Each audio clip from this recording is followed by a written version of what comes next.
Good afternoon and welcome to Attracting and Growing Retail in a Changing Era.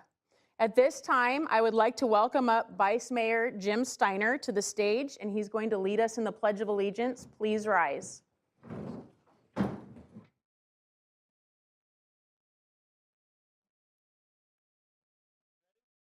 Begin.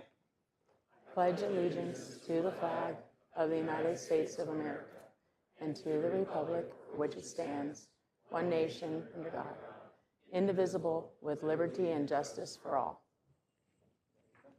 Thank you very much. Thank you, Vice Mayor Steiner. We are joined today by several of our city council members whom I'd like to recognize. First, of course, is Vice Mayor Jim Steiner. We also have Council Member Yolanda Carrillo, as well as Council Member Wes Speake. We also have several representatives from the offices of elected officials from both state and federal levels, as well as representatives from other governmental agencies in the region. Thank you all for being here today. Before we get started, I wanted to let you know that this event is being recorded. You can see some of the video cameras around. We're not live streaming it because we did want you here with us, but we are recording it, and the video will be available in its entirety on our City of Corona website. And we're also going to create a highlights reel from that raw video that will end up popping up on our social media channels. So stay tuned for those things as well. Now, let me take a moment to introduce our panel of speakers. I've had the opportunity to work with each one of these panelists in different cities and in different capacities over the years. And let me tell you, you guys are in for a treat today. I know you all have the bios in front of you if you happen to grab a program on the way in. If you didn't grab a program on the way in, we have some on the back counters back there, and we have some over here. Bobby is holding one up. Mr. Art Perlman, down there at the very end of the table, has been in commercial development for more than 38 years and has developed 41 shopping centers in California and in Nevada. He is internationally recognized and has been the recipient of the Lifetime Achievement Award from the International Council of Shopping Centers, a very prestigious global retail organization. Thank you for being here, Art. Yes, absolutely. Ken Hira, the gentleman right next to him, is the president of Cosmont Companies. He is an expert in the retail development and strategies for retail attraction and has over 25 years of experience in pretty much every aspect of retail financing, downtown revitalization, acquisition, entitlement, development. Okay, this guy has done it all. Ken's expertise is in identifying retail tenants that can revitalize communities. Doesn't that sound good, Corona? Yes, let's hear it for Ken.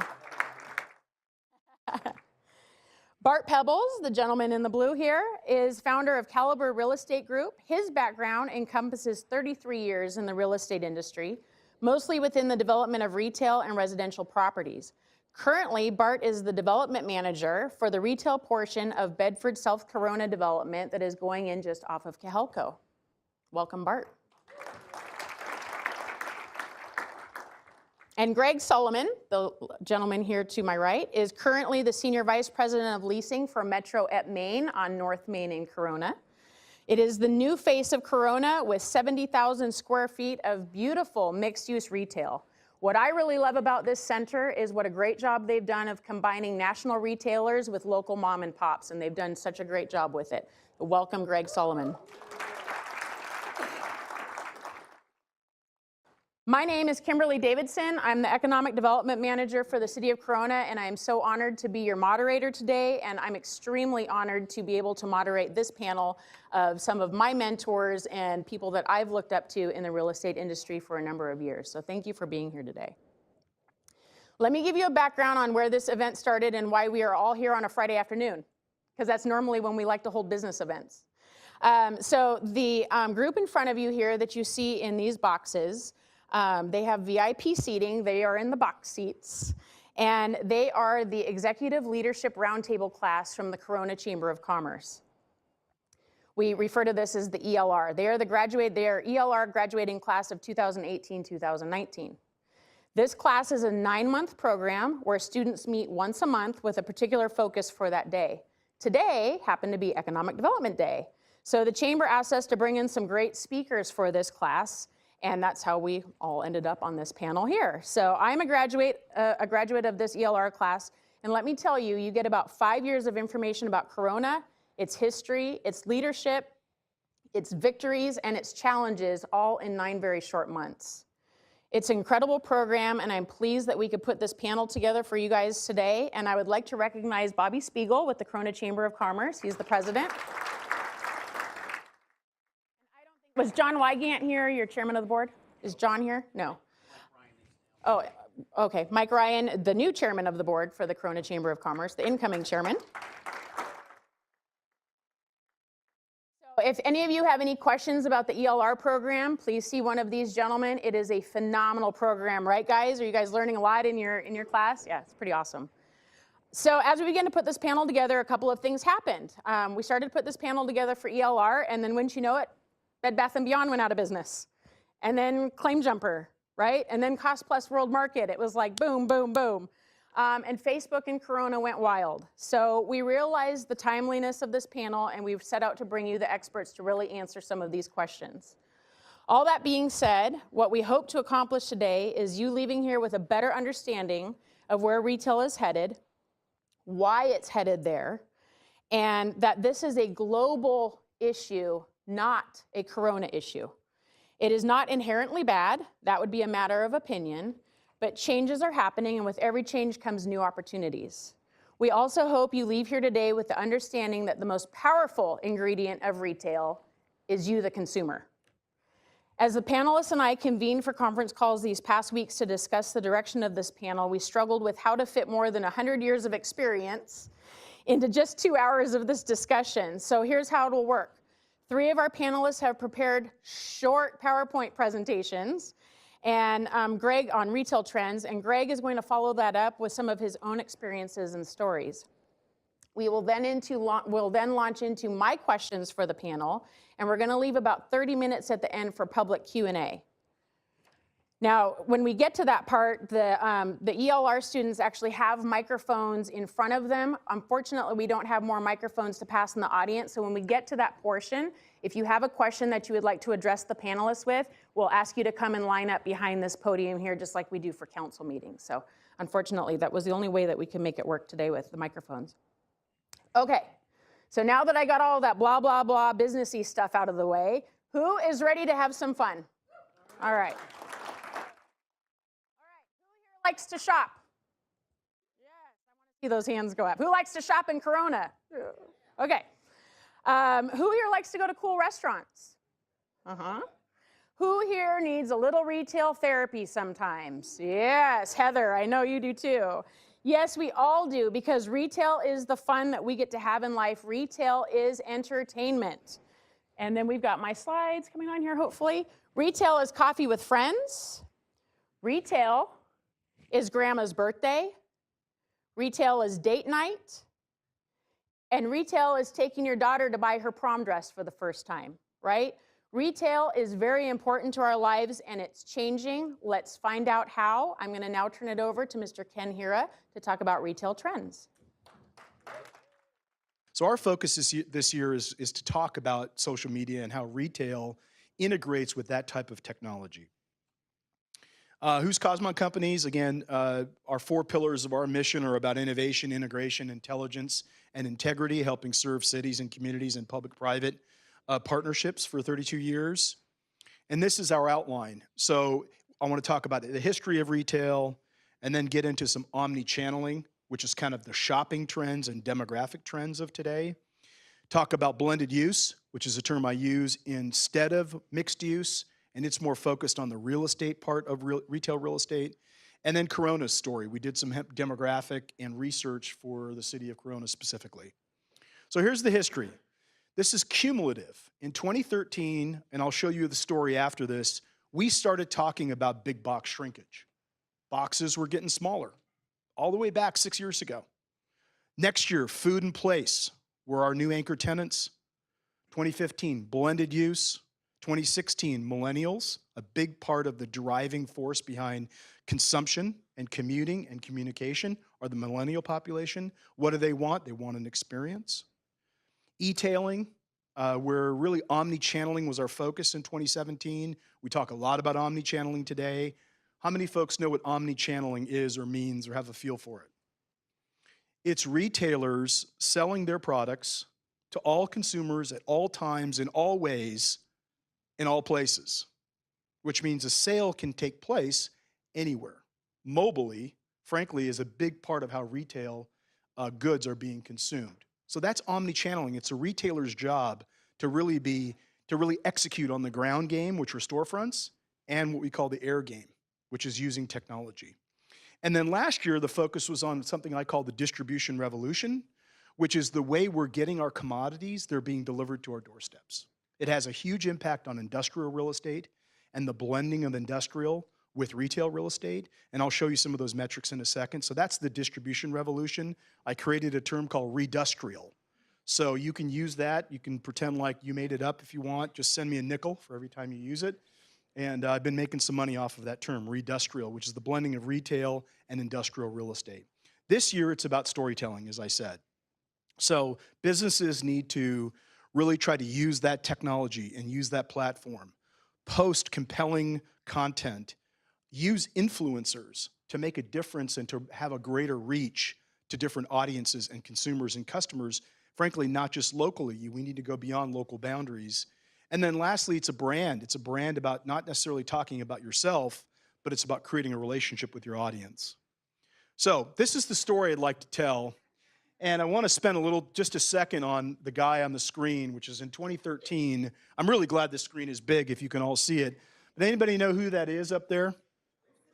So that's George. In 2013, I had the most amount of laughs of all my retail presentations because I had George on the screen, big screen like this, and I said, it's about shrinkage. Retail boxes are getting smaller and smaller. And so I'm going to take you through the story of what I just talked about. 2014. 2015, 2016, 2017, 2018. This is the little guy that delivered all of our stuff to our doorsteps at my house for Christmas. I lost track of what we purchased for Christmas gifts. And so I said to the kids, just wrap them all and we'll pretend like Santa Claus showed up. So that was this guy working hard on his omni-channeling and last mile delivery. And then this year on storytelling, I picked the Disney folks and Walt Disney, who's the greatest storyteller of our time. So it's about retail reimagined and telling the story about retail real estate. Next on omni-channeling, there's a lot of information on these slides, and I will not spend all the time going through each of those. And of course, our panelists need the time as well, and I don't want to duplicate. But here's the focus. Millennials are 80 million strong with $600 billion of buying power. You'll quickly see on the graphs that the baby boomer population has shrunk. This is from 2000 to now. The generation Zs and millennials have increased. With all deference to the silent generation, they're getting more and more silent. Those are folks above 75 years old. So you can tell there's a major demographic shift, and there's the burgeoning of a new demographic class, which is Generation Alpha. Whoever those folks are, they're probably just being born. But they're being born as what we call digital natives. They're being born with this in their hand. You know, I've got a millennial and I've got a Generation Z. I've got a 19-year-old daughter and a 14-year-old son. They're a lot alike. This is how they communicate. This is how they consume. And frankly, this is how they commute. Because they say, hey, I'll take an Uber somewhere. Or I need dinner, so I'll get DoorDash. So it's even a commuting pattern, frankly, for the millennial population. A lot of information here, but what do digital natives value? I just want to talk about the Amazon effect for a second. We've talked a lot about Amazon. You know about them. At our retail real estate conferences at ICSC, Amazon was the enemy. 5, 6, 7 years ago, we didn't even want to use their name. They're not the enemy. Today, they've created for us a new retail platform. They've allowed us to buy more efficiently, more effectively, more conveniently, much to the chagrin of many brick and mortar retailers. But it's created an evolution, not a death of retail, but an evolution of retail. I like to also say boring retail is dead. Retail's not dead, boring retail is dead. Amazon has helped create more interesting retail formats through omni-channeling. And frankly, Amazon today is a retailer. Amazon is a real estate company. Just look around. There are going to be those signs popping up all over the place. You know, unfortunately, they put the bookstores out of business. They're now opening up bookstores. They're impacting grocery industry. They're opening up grocery stores. They're opening up convenience, last mile delivery lockers to get our goods and services in a format that's creating retailers to have to evolve. So they're not a bad thing. How do digital natives communicate? Clearly through social media. There's 168 million folks on Facebook. How many folks know who owns Instagram? Facebook, 117 more million folks on Instagram. Very, very powerful tools. What's omni-channeling, as I said? All things to all folks at all times, in all ways. So from a blended use standpoint, the impact on land use, as I talked about industrial, is really significant. So residential and retail and grocery and medical and civic, they're all blending together. Last mile delivery, as I talked about the distribution revolution, there's really a split in real estate. There's the distribution facilities. You're seeing demand on industrial real estate, big and small. But then the flip side to that is, what does it do for retail? It creates or causes the need to create destination. What do we want to do in the world of retail and consumption? We want to go to a destination. We want to go to a place. We want to go, frankly, and find a good opportunity for a selfie. How many folks think I'm a millennial? Anyway, don't answer that question. How many folks think that I pretend to be a millennial? I do. We all pretend to be millennials. How many folks are millennials in the audience? 18 to 36 years old. You know, it's all about what selfie you can take, right? Where you were, who you were with. The picture we just took with this crowd, again, I'm going to tweet. I'm going to say what an honor it is to be with these panelists. I took a picture of you guys. I'm going to tweet that too. So it's about experience. So here's how retail is split: destination and distribution. Call it the Trinity of retail. What is retail today? Fitness, entertainment, restaurants, market halls, even hospitality. So look at this concept. I call it the living room. It's where product types are all blending together. So these terms I keep using are terms that are very relevant in our industry today. Hospitality, residential, retail, office. Think about how they all come together, and they're all blending together. And where they're coming together is in the living room. It's all about making the consumer comfortable. So big, giant retail formats are not in vogue. Experience, comfort, and some version of a living room is in vogue. And the other industries are taking advantage of that. So what are the key factors for small businesses and business storefronts to stay in business? Customer service, experience, authenticity. Lastly, Corona's story, and I'll try to go through this quickly. But can you imagine a story? And I actually appreciated Kimberly's slides. This is another story. Look at these pictures of Corona. It tells you a little bit about your community. Here's some boundaries. Here's some demographics. I don't want to go through that much in detail, but you have $104,000 average household income. And millennials. Millennials are almost the majority of your population at 41,000. It mirrors Riverside County, where millennials are actually the majority of the population in Riverside County at 611,000, 25%. And then the millennials within the state of California are close to being the largest population cohort at 10 million strong. So one question we've asked our clients and our city clients at Cosmont Companies, is your city millennial ready? Do you offer authenticity? Do you offer food? Do you offer place? Do you offer omni-channeling for your customer base? We did some retail sales statistics, $17,500 per capita. That's Corona, much stronger than the county of Riverside, much stronger than the city of Riverside. And then we did a quick leakage analysis. I think we did all this for free, Kimberly, although I'll send you an invoice. But this is the work we do for our clients. Frankly, it shows that you are capturing sales within your city boundaries. You're not leaking, you're capturing. And then as far as retail real estate goes, again, the challenge is that vacancy has been pretty flat, but there's been a significant decline in industrial vacancy, warehouse, distribution, R&D. a significant decline in vacancy of those product types as compared to retail. That means that the demand is much stronger for those product types. Same with rents. Rents have gone up 14 to 23% in the industrial market and only 9% in retail. There are lots of tools that we use and leverage in a post-redevelopment era to help our communities and help public-private deals come to fruition. Digitally, we use OpSites, DigiConversation, opportunity zones. I wanted to just show, so that we talked about opportunity zones very briefly, there are 2 opportunity zones within the city of Corona, which are areas that induce private investment to reap gains from not having to pay capital gains tax. And lastly, this is the story we tell about economic development. It's one of those word clouds, and if you really look through it, it's about districts, tax increment, retail, blending of uses, storytelling, social media, and sort of this digital platform where it brings all things together. And that wraps up my presentation. I'm a little bit over, but we're available, obviously, for questions. So I appreciate your attention. Thank you very much.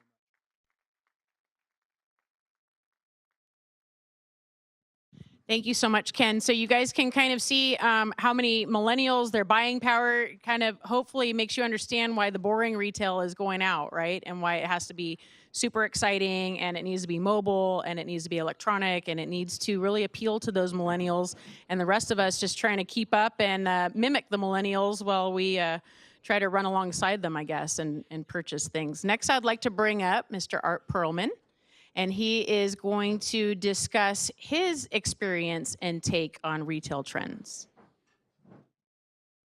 Thank you, Kim.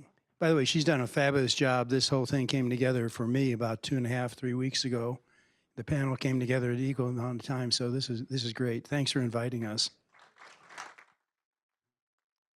What I'm going to do, you've heard the fact that I do develop shopping centers. They're as small as 3.5 acres, about 35,000 square feet of retail space, to 100 acres, which is a little over 1 million square feet.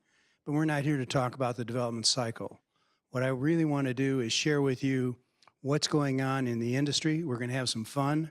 I'm going to stretch your imagination a little bit with some of the slides that I'm going to go through. But you need to understand what's going on within our industry, the city, as well as within your own backyard.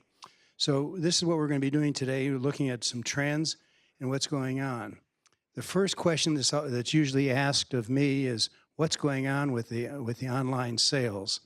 I'm going to talk about that a little more later, but that's a question everybody's concerned about, because they're saying people are shopping online, that they're not going back into the brick and mortar stores. Brick and mortar stores, of course, are your standard piece of real estate you walk into. I'll get back to this, but this is something that I do want to at least identify.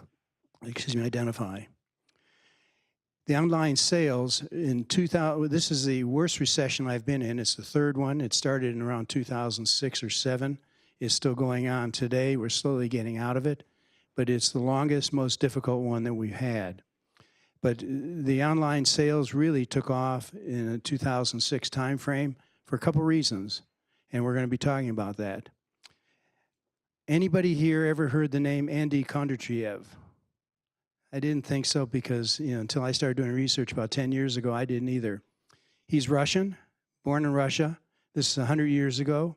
And his job was to look at the economic strength and growth of Russia. And he put together a series of papers, seminars in Russia. And he actually came up with a very blasphemous situation. He told the Russian government, we're not going to constantly increase sales. They don't start today and keep increasing, which of course was the Russian problem at the time, to grow sales, generate income, for the state, if you will. And he came up with 4 concepts of cycles. He said they range for anywhere from 30 to 60 years on average, up to 150 years wide. The beginning of a recession to the end, 160 years. Guess what happened to him? He was put in the gulag, and he spent 30 years in jail because of the bad thing he did. But the reason I'm bringing this up is to let you know that recessions have cycles. And he was absolutely correct. He was 100 years ahead of himself when he came up with that concept. So looking at the word prosperity, think of 2006.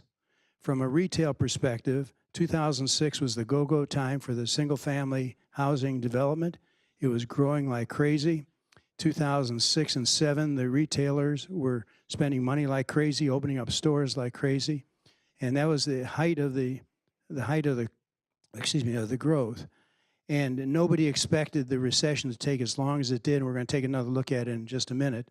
But it takes, in this case, it's taken about 10 years to get to the point where we're going to be recovering.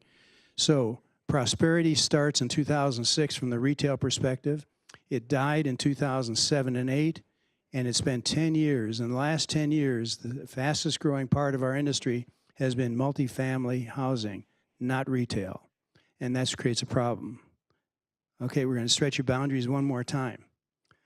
Any of you have a psychology background, you may recognize the name Elizabeth Kubler-Ross.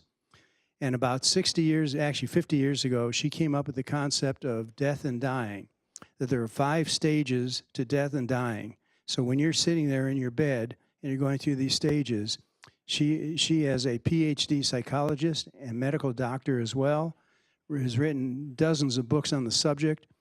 But she said there's 5 stages. So unlike Kondratiev, here's 5 stages. And I want to show you this is what happens to the buying power and the buying thinking of the person going into a store. If denial is 2006, acceptance is 2018, and going to 2019. So if you're an economist, you're going to create cycles.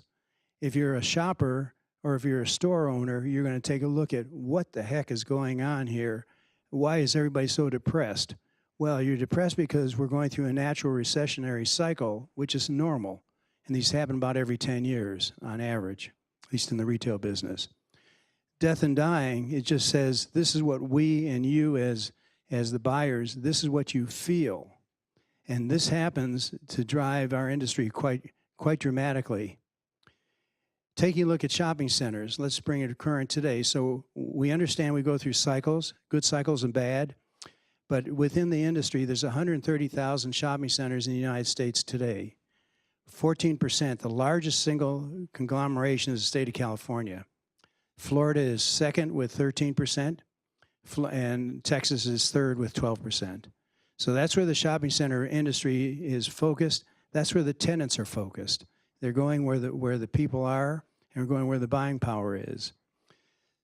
So with 20 million people within our industry, the shopping center industry is the single largest employer of people today. 1 in every 11 people works somewhere in the shopping center industry. So I'm going to slice and dice our industry without getting into the concept of how we develop a shopping center. But if you can recognize this, then you can see where we are in California. So California is actually still very healthy. And we're going to take a look at the different types of centers and what's going on. If you're from the East Coast, they have 2 types of shopping centers in the East Coast. They have malls and they have strip centers. So anything that's not a mall is a strip center. Californians, and even here in Corona, we get a little creative, start looking at centers like, what's a lifestyle center? Think of Dos Lagos, up to 15. That's a lifestyle center. It's big, it's complicated, it's single level basically. It'll have elements of multifamily within there. Mixed use. 1985, I put on a seminar at Universal Studios trying to understand mixed use entertainment. A lot of people think entertainment is take a bookstore, a Borders Books, or a Barnes & Noble, put it next to a restaurant, put it next to a movie theater, and you have mixed use. It doesn't quite work that way. So mixed use is a misnomer. Power centers. I happened to develop the first one in the state of California. It was 750,000 square feet, and we put a huge Walmart next to a huge Costco, next to a huge Home Depot, next to a 50,000 square foot supermarket, and along with a 12-screen theater. Can't do that today. So what we did before doesn't work today, and we're going to talk a little bit about that. Mall growth. Out of 130,000 shopping centers in the United States, 800 of those are malls. That's it, across the United States. There's not a lot of malls. So people want to go shopping in the mall because they're big, they're enclosed, many of them are enclosed, and of course many of them today are taking off their roofs. 2008 was, again, if you go back to the cycle we had, It's the top of the top of the cycle was 2006, 2008 was the bottom, and that's where we started, quote, dying. And this is, again, the longest recession. We're 10 years into it, and we're still not quite out of the recession yet in terms of the tenants. What's happened in the past, as Ken mentioned, the big boxes are getting smaller. These are real problems for the city. These are problems for the developer and problems for the tenants. So if you take a Walmart or a Costco, literally 400 feet wide and 400 feet deep, and you have a little retailer saying, I want to go in the front of that vacant store, they're 20 feet wide and 100 feet deep, so we have several hundred feet of wasted space in the back. Not only that, but there's conditional uses. When you put a center together, we have to get approvals from the city and from the tenants that allow and disallow different uses in the center. So when a tenant goes out of business, you can't just release the space. It's encumbered with a whole series of CC&R's covenants, conditions, and restrictions. The real estate agreements that we have today are important, and they're going to lie with every shopping center, virtually every tenant. In 2014, as you can see, I'm not going to read the slides, but you can see where we are with online sales. We're approaching 8% right now of all the sales are online. If you take a look at the total sales of the United States, we have $8 trillion of sales in shopping centers in the United States. 8% of that, round numbers, we're going to get down into about $200 billion. So it's a big industry. Is that affecting the in-store shoppers? No, but they're doing it differently. Today, when a shopper goes online, they typically order 2 or 3 pair of pants, maybe different colors, different styles, but 35% of the online shoppers cross-shop. They go back into the store, return 2, buy 3 more.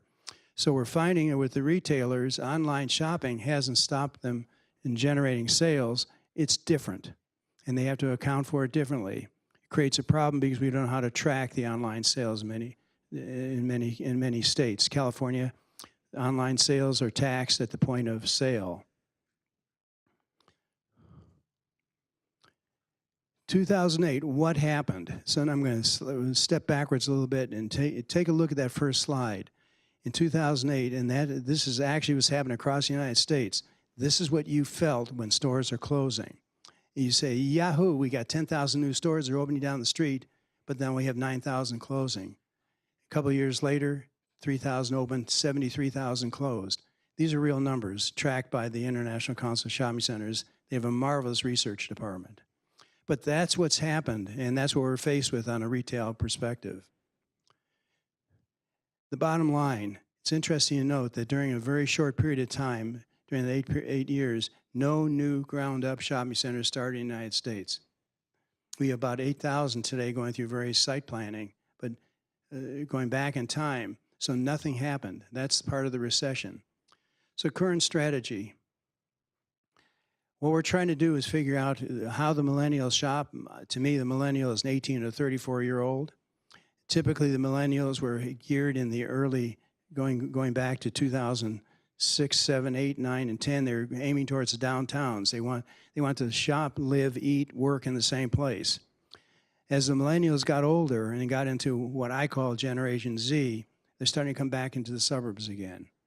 This is a trend that we have to keep track of because our tenants need to understand where the shoppers are because they're shopper focused. So there's lots of money out there. Money out there right now is being spent mainly on multifamily. That's where the dollars are. That's where the lenders are focused. That's where the developers are focused. There's not a lot of retail going on, but it's getting re-tenanted. Big boxes are getting smaller. It still takes 5 years on average if I were to find a piece of real estate here in the city of Corona, it's going to take me about 5 years to get that store opened. And that's because of all the requirements, the environmental issues, et cetera.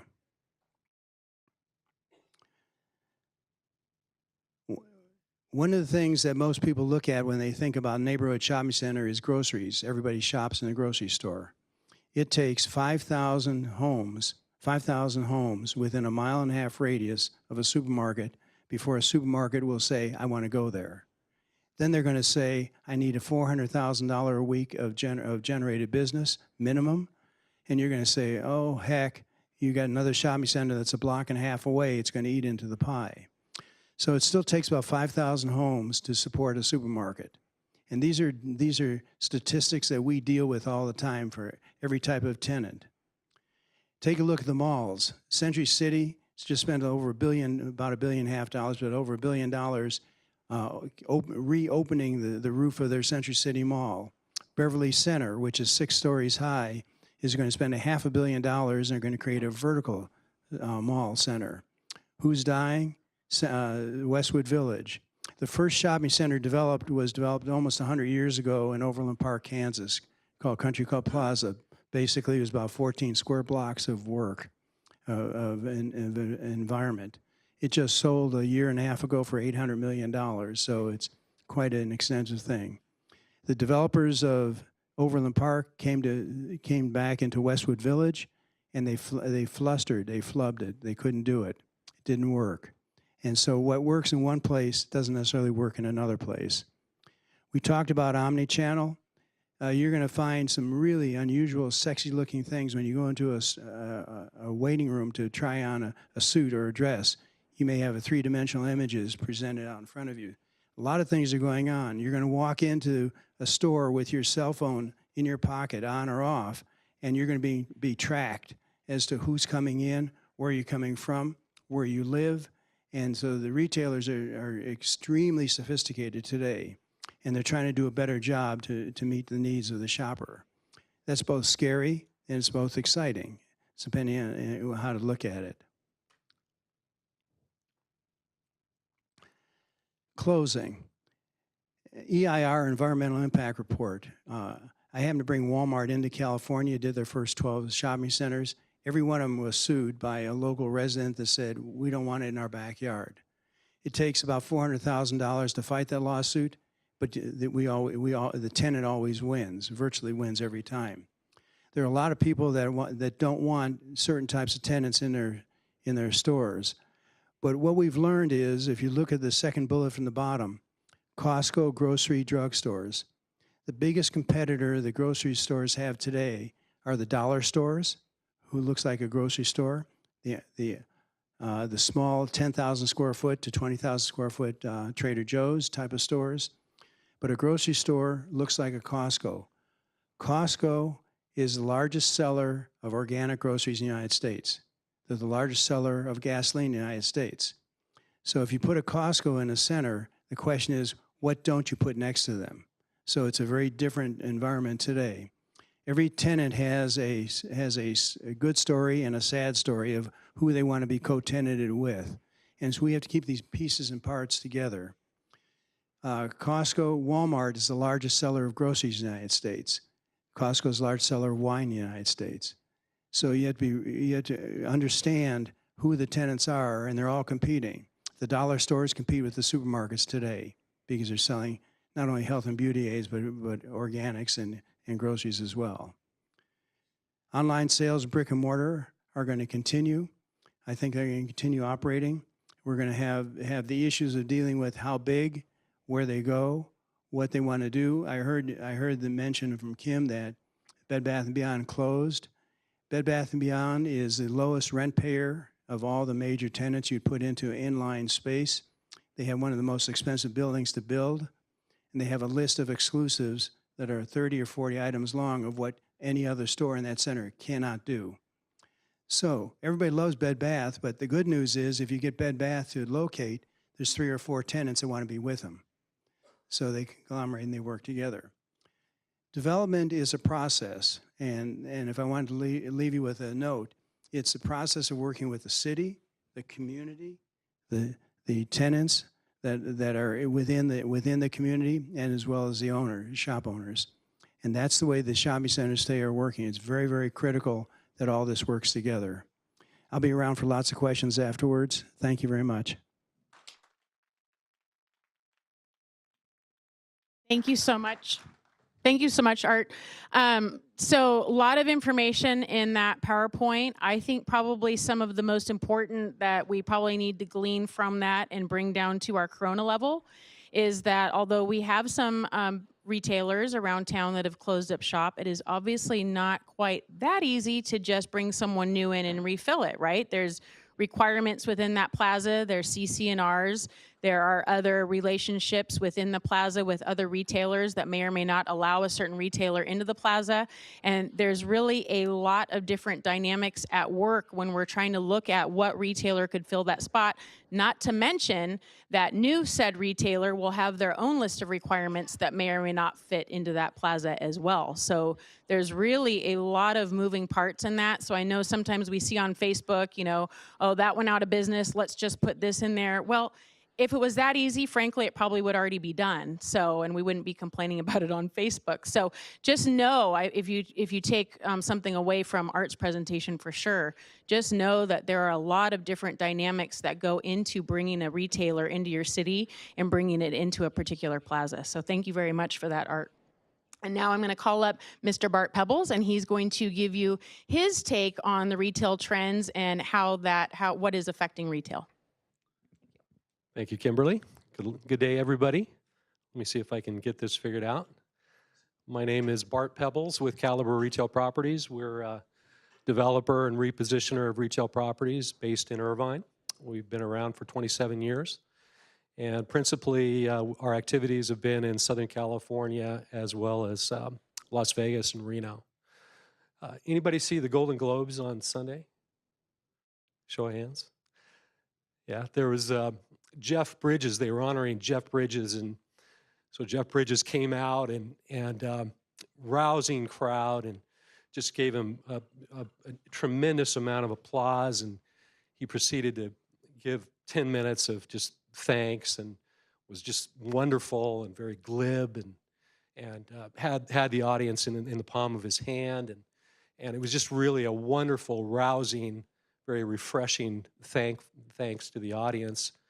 And then afterward, Harrison Ford came out, and he said, "Why did I have to follow Ken Hira and Art Perlman?" So I will do my best to keep it going. And again, Kim has got us on the clock to try to keep it moving through what hopefully will be a lively panel here as we move along. So again, Caliber Retail Properties, we target underperforming retail, formers and corners and anything that we see as a potential reposition opportunity.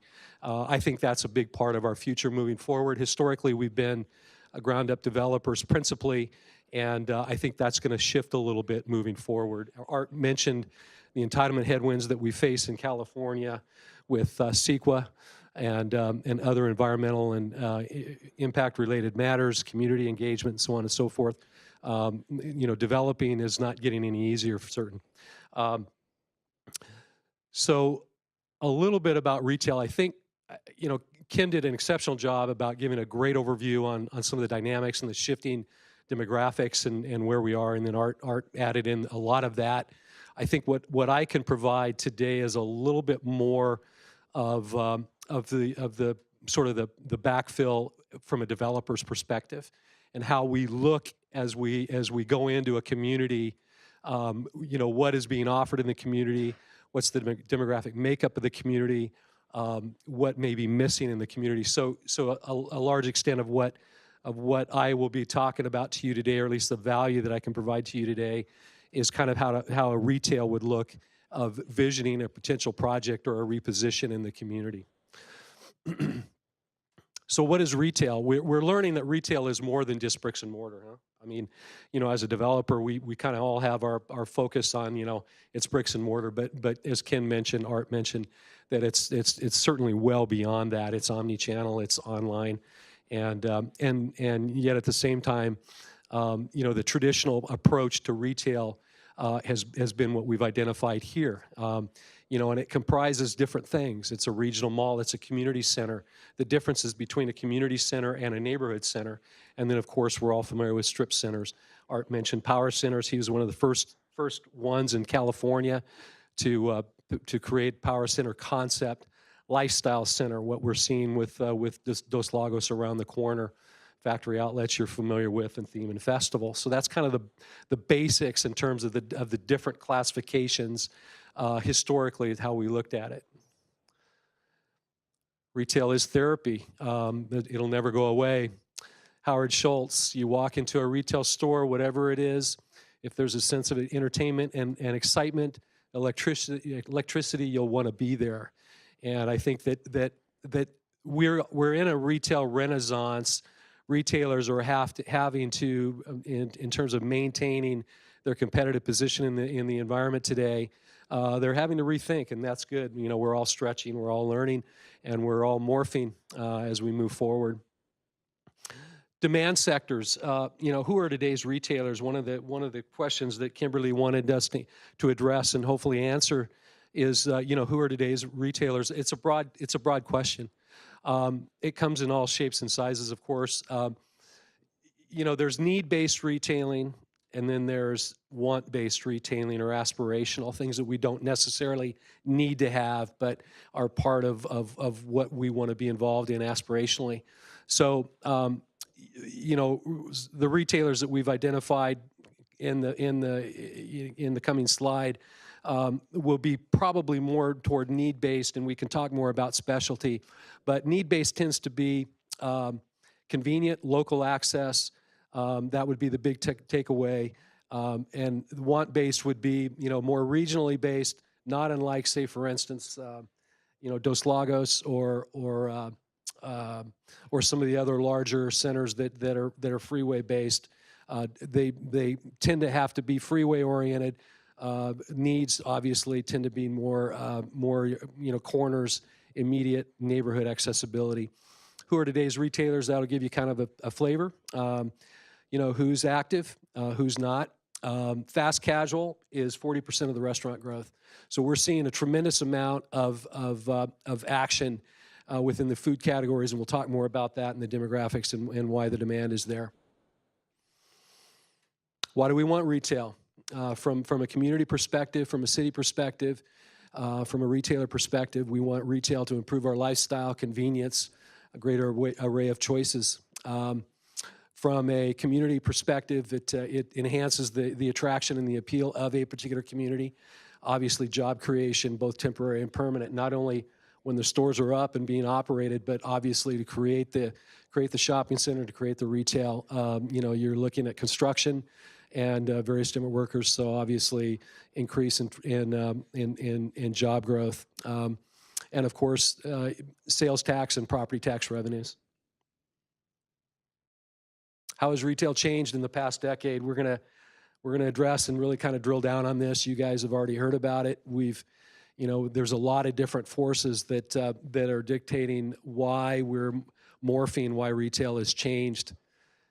Who goes into Costco just to buy the chicken? Yeah.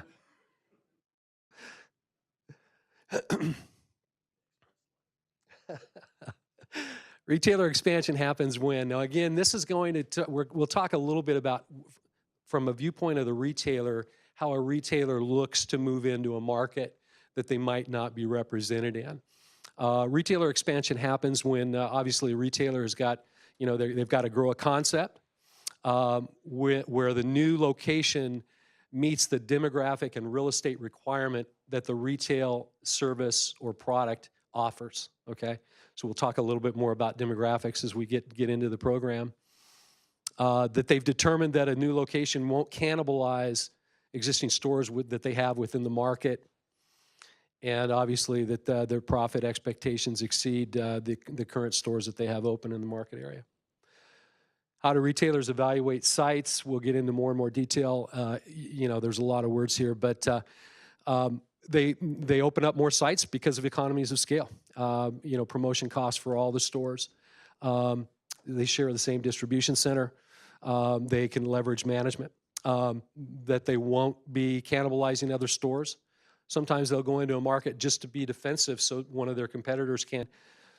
Sales are not going well. She's struggling. She's been there for about 10 years and sales are on a decline. And unfortunately, it doesn't have the traffic counts, it doesn't have the parking, and it lacks a lot of the dynamic, the basic foundation principles that you would look for, either as a retailer looking for an operation or as a developer looking for a site to offer the community. Adjacent tenants, we've talked about CC&Rs. Everybody says, well, how come you can't backfill that box? A lot of times there's exclusive use restrictions, CC&Rs, reciprocal easement agreements that would bar certain retailers from being able to come back in and backfill in a situation where a retailer might have left. Understanding retailers' process of site selection and approval, and you know, you can kind of see 1 through 16 or whatever, you know, the steps, the sequential process of what it takes to lure, you know, a retailer to your location, and that process can be done in as short as a few months or a few years. And so sometimes, you know, you might have a center that you're trying to pre-lease. You might have to achieve a certain percentage of pre-leasing to satisfy your investor and your lender requirements, and you might be hanging on waiting for that second or third retailer commitment, or at least a head nod with a letter of intent, not even a lease, before you're able to move the project forward. So there's a lot of steps that are involved, and you know, to get there to attract a retailer. Retailer recruitment is not a destination, but it is a journey. And it's a courtship, and it's a sales process, and it's a presentation process to lure the retailer to the market and hopefully your property. So one of the tremendous advantages that I know as a developer in working with cities throughout the Southland is a lot of times we interface with city planning, city economic development, and I will tell you that this city, bar none, is one of the most exceptional cities in terms of proactive, business-oriented, you know, go out and get infused in the community. This city is very proactive in getting more business, and in this case, in this topic, more retail. Defining a retail shopping center trade area, again, we won't get into the details, but one of the processes, the steps that involve retailer recruitment is truly defining what that trade area is, and then defining what that demographic makeup is within that trade area. So, you know, it's detailed. We've got a lot of words here, but you know, there's a radius definition in terms of a trade area that might be a 1, 2, and a 3 mile, might be a 5 mile. It depends on the retailer. If it's Home Depot or is it 7-Eleven, okay, they have a pull from different geographical distances. There's drive time definitions. There's polygon definitions, and just identifying the retail trade area is very critical in the retail recruitment process. Demographics. This is we're in the middle of a perfect storm. We've got boomers that are aging that might not be spending as much as they once did, and we've got different demographic makeups from whether it be Gen X, Gen Y, and millennials that have a very different spending pattern and different interests in what they're looking for in terms of products and services that baby boomers might have had.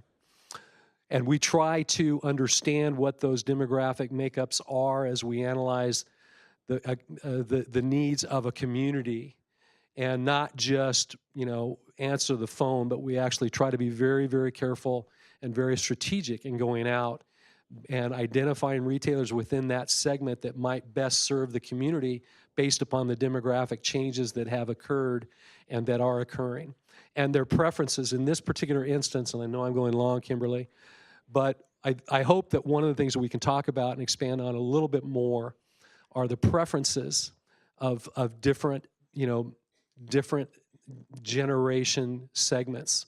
And in this particular instance, Gen X and Gen Y, and this diagrams X% of the population, but it also talks about their preferences and their outdoor enthusiasts and need for places to gather, extreme sports athletics, first-time owner. We're starting to see more. We're starting to see, you know, home purchase activity, culinary dining and foodies. This came from a slide that I developed in like 2007.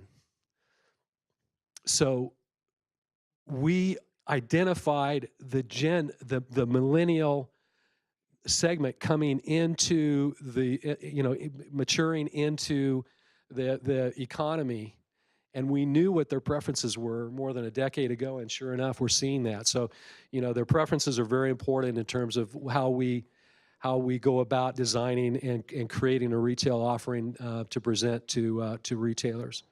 Dining out versus eating in, the big takeaway on this slide is that restaurants and bars took over grocery spending for the first time in 2015. We're spending more money dining out, meals ready, than we are actually preparing the meals themselves. Growth of the foodie culture, we're all watching Food Network, we're all watching this, that, and the other thing. We're all kind of foodies now, and so, what do we say? Nearly half of Americans who visit restaurants consider themselves to be foodies. This is an interesting slide, and I don't know, if you guys really kind of understand or appreciate the differences in terms of what the restaurant industry consists of.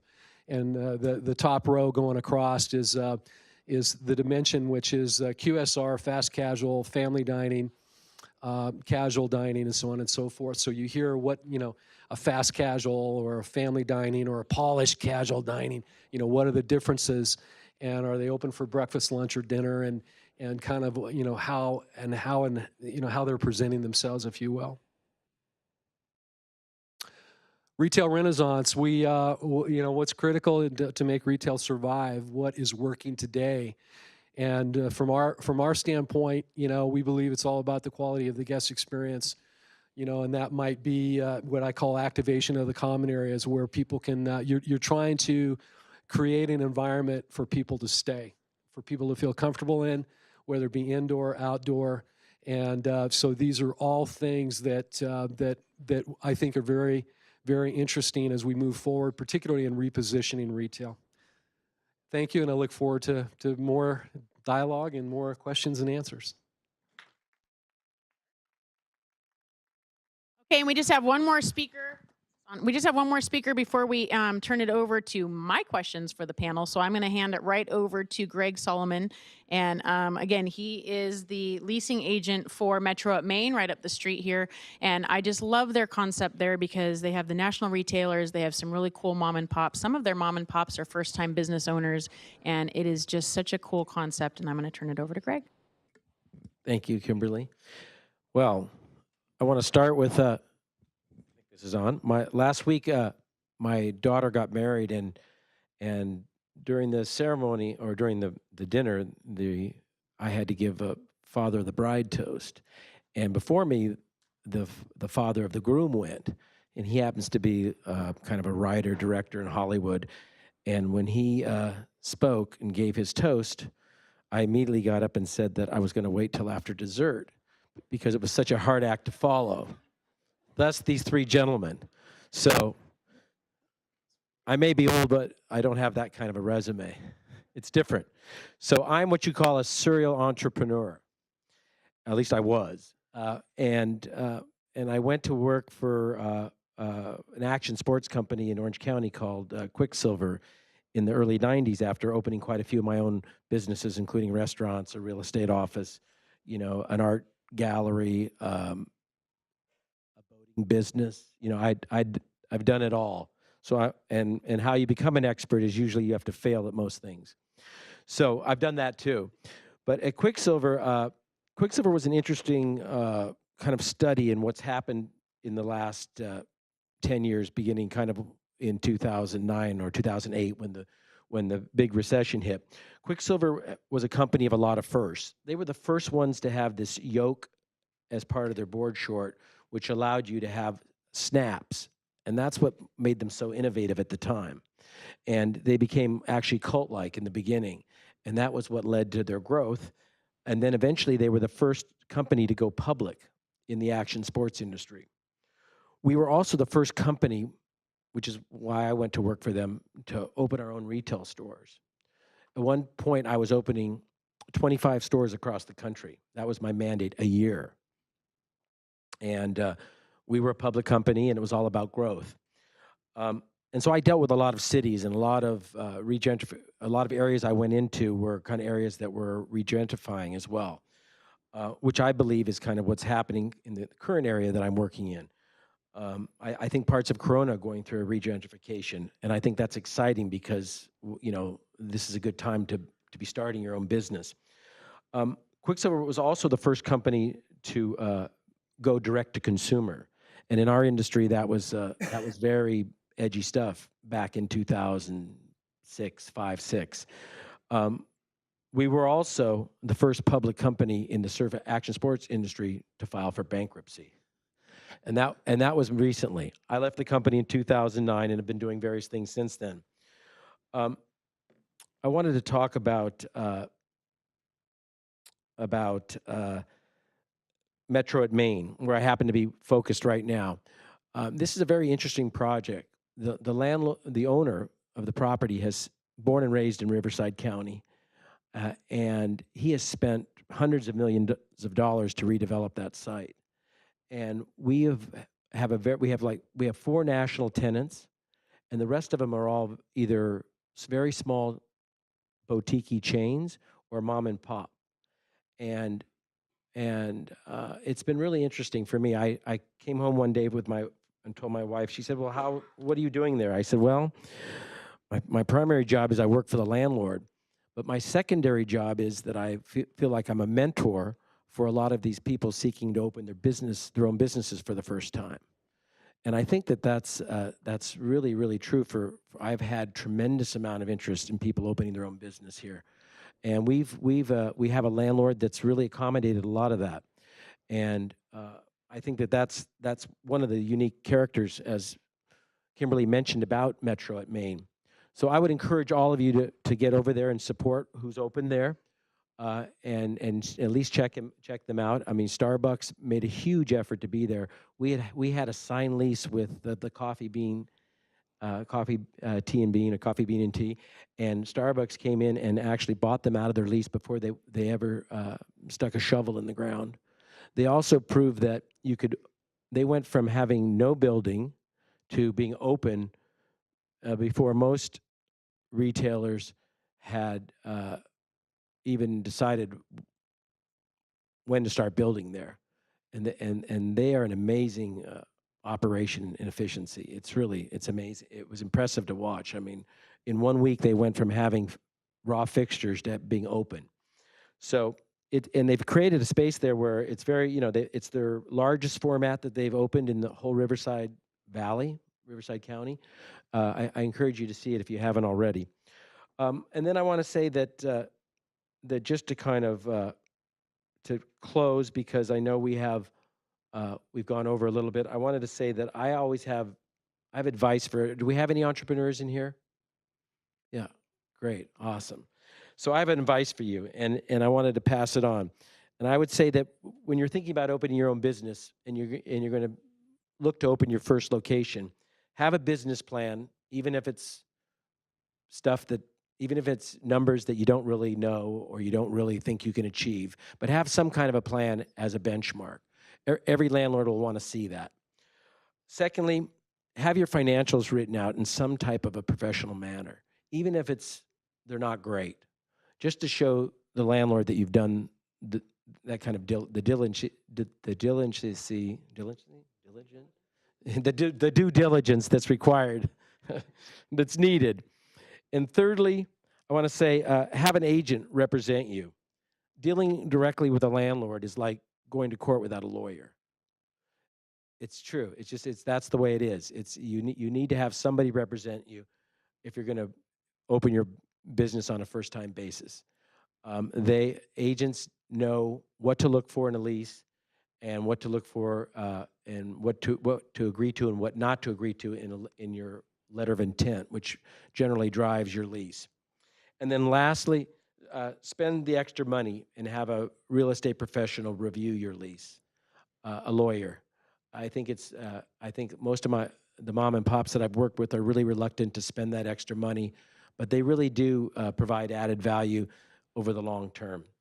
And then one last thing is that when you see a great opportunity like we have here in Corona right now, because I do believe that it's going through this regentrification here, where people are you've seen Main Street there and what's happening there, is when you have an opportunity to get in on something early, like you have here, take advantage of it and sign a longer term lease and commit to it. And I think you'll find that you can really be successful. Thank you.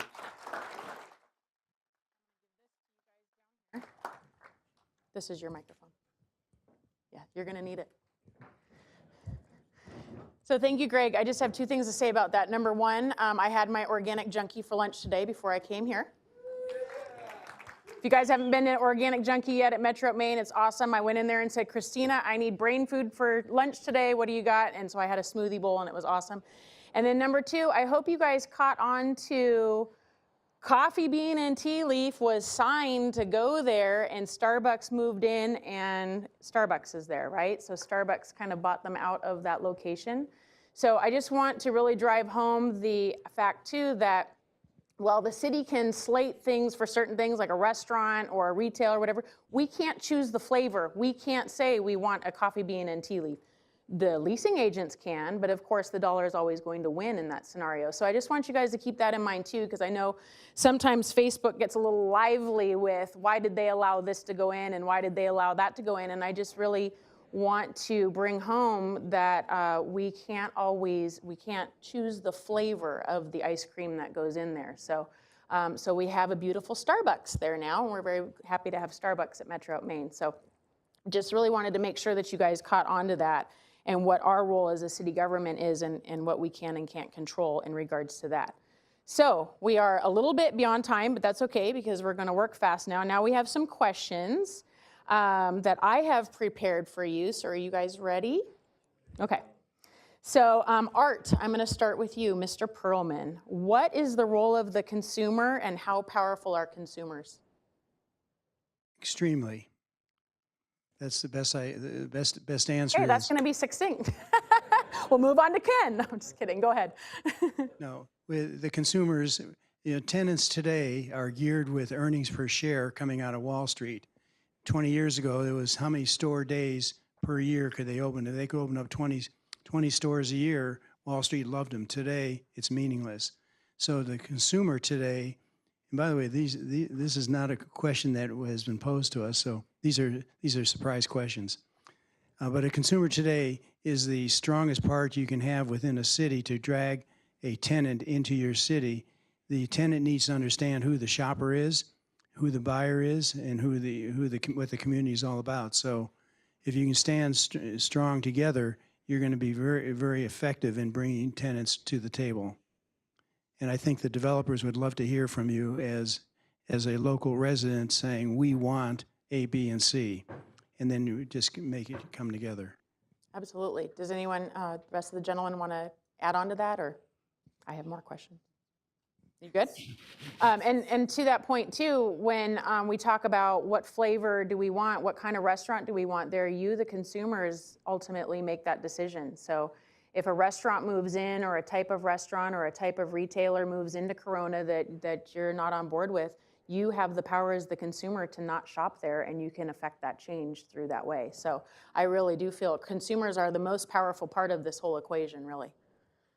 So Ken, understand, we touched on this a lot in the PowerPoint presentations, but understanding the process, how important is it for everyone to understand the process of CC&Rs, what the retailer's requirements are, what the plaza's requirements are, what some of the relationships are between the retailers going into a plaza? How important is that in choosing retail to go into a plaza? Well, from a developer's perspective, the developer's job is to bring projects to fruition, but their real main metric is risk. So they're in the business to take risk. Many folks here are developers. I've been a developer. And the idea of that risk is there needs to be a return to that risk. That risk needs to be mitigated. And what comes with that risk, or what causes that risk, is entitlements, economics. Every developer runs a pro forma. And that pro forma is sort of the Bible of the project. And if rents don't come to fruition relative to what a developer predicted or underwrote, or if costs increase, which by the way, costs are increasing dramatically these days for a variety of reasons, material, labor, so on and so forth, that pro forma, the financial return evaluation of a developer or a private investor, then creates more stress and more risk. So the dynamics of retail, which, early on in my career, I came to understand that industrial, office, residential retail is one of the most riskiest investments because it takes so much collaboration amongst the different retailers. So hence there's more risk involved. You got to get an anchor tenant to make your deal. They're not going to pay you as much. And then that anchor tenant has to be supported or gets supported by or supports the other retailers. And today you can see the model has really changed. In fact, an anchor tenant as a concept, Art talked a lot about bringing in the Walmarts of the world as anchor tenants. Walmart is not doing 220,000 square foot super Walmarts anymore. That's not their format. Nordstrom is not doing 175,000 square foot stores anymore, just not their format. They'll look at Nordstrom Rack at 40,000 feet. They'll look at Nordstrom Local, which is 3,000 square feet. The Walmarts of the world are saying, hey, we want to redevelop some of our properties. Smaller is better. So the idea of the anchor tenant and the risk associated with that for the development and private sector is pretty significant. And then what do you do when the format changes, but you've already built it? So we used to look at anchors as being the main component of a center. Today, it's really almost about food and experience and fitness. It's a whole different model in the world of development. Well, sometimes the centers that are already built that are out there, big ones, it's like unblending paint. And the CC&R concept, which is the covenant and restrictions, in unblending or unwinding those CC&Rs when a box retailer leaves or closes is pretty significant. It's akin to bankruptcies that were going on back in the 80s and in the 2010s, which I think was evidenced. Those bankruptcies had a lot to do with unwinding these legal documents where retailers were relying and dependent and had co-tenancies on each other. So it's a pretty difficult challenge. Therefore, you see a lot of what I call reimagining.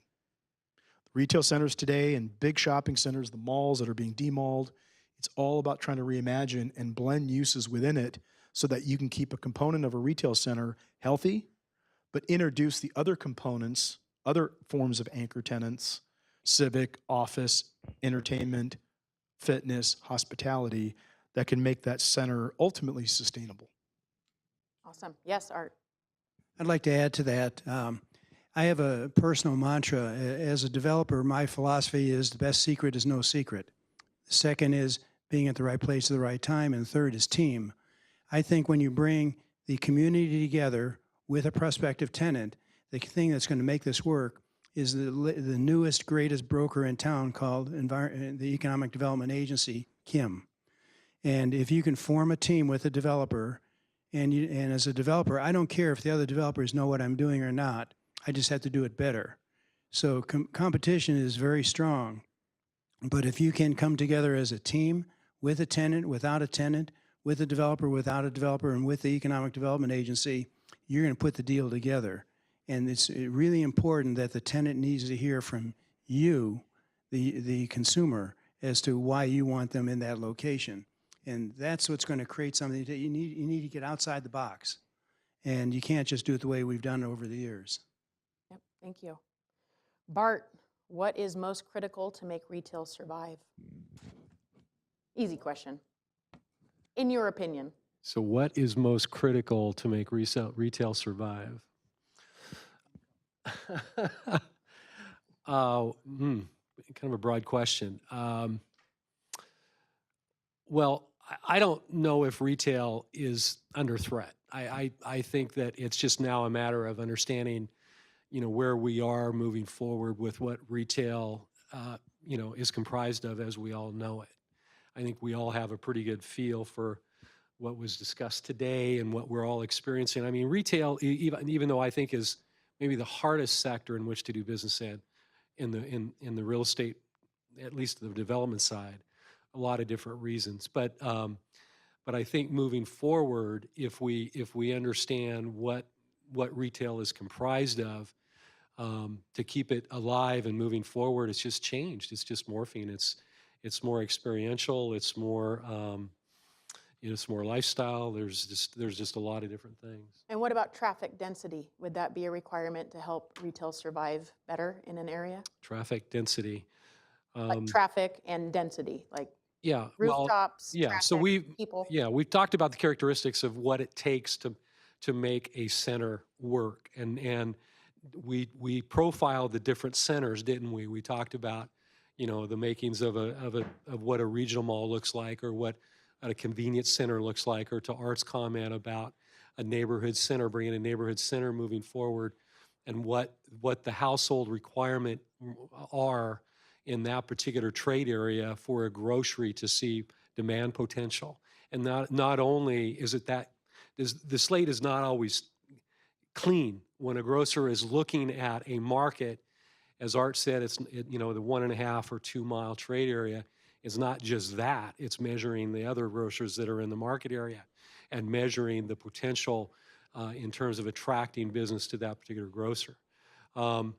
Getting them to play nice. I had a situation recently where I'm working with Aldi as one of the anchor, quote unquote, anchor tenants of the property, and Ross came in, they had interest in the property, and then we went through a series of site plans that would be palatable to either one of those retailers, and we probably went through 30 site plan rounds to where we got to a site plan that was satisfactory between the two quote unquote guerrilla anchors that we needed to move the property forward to be able to get it financed.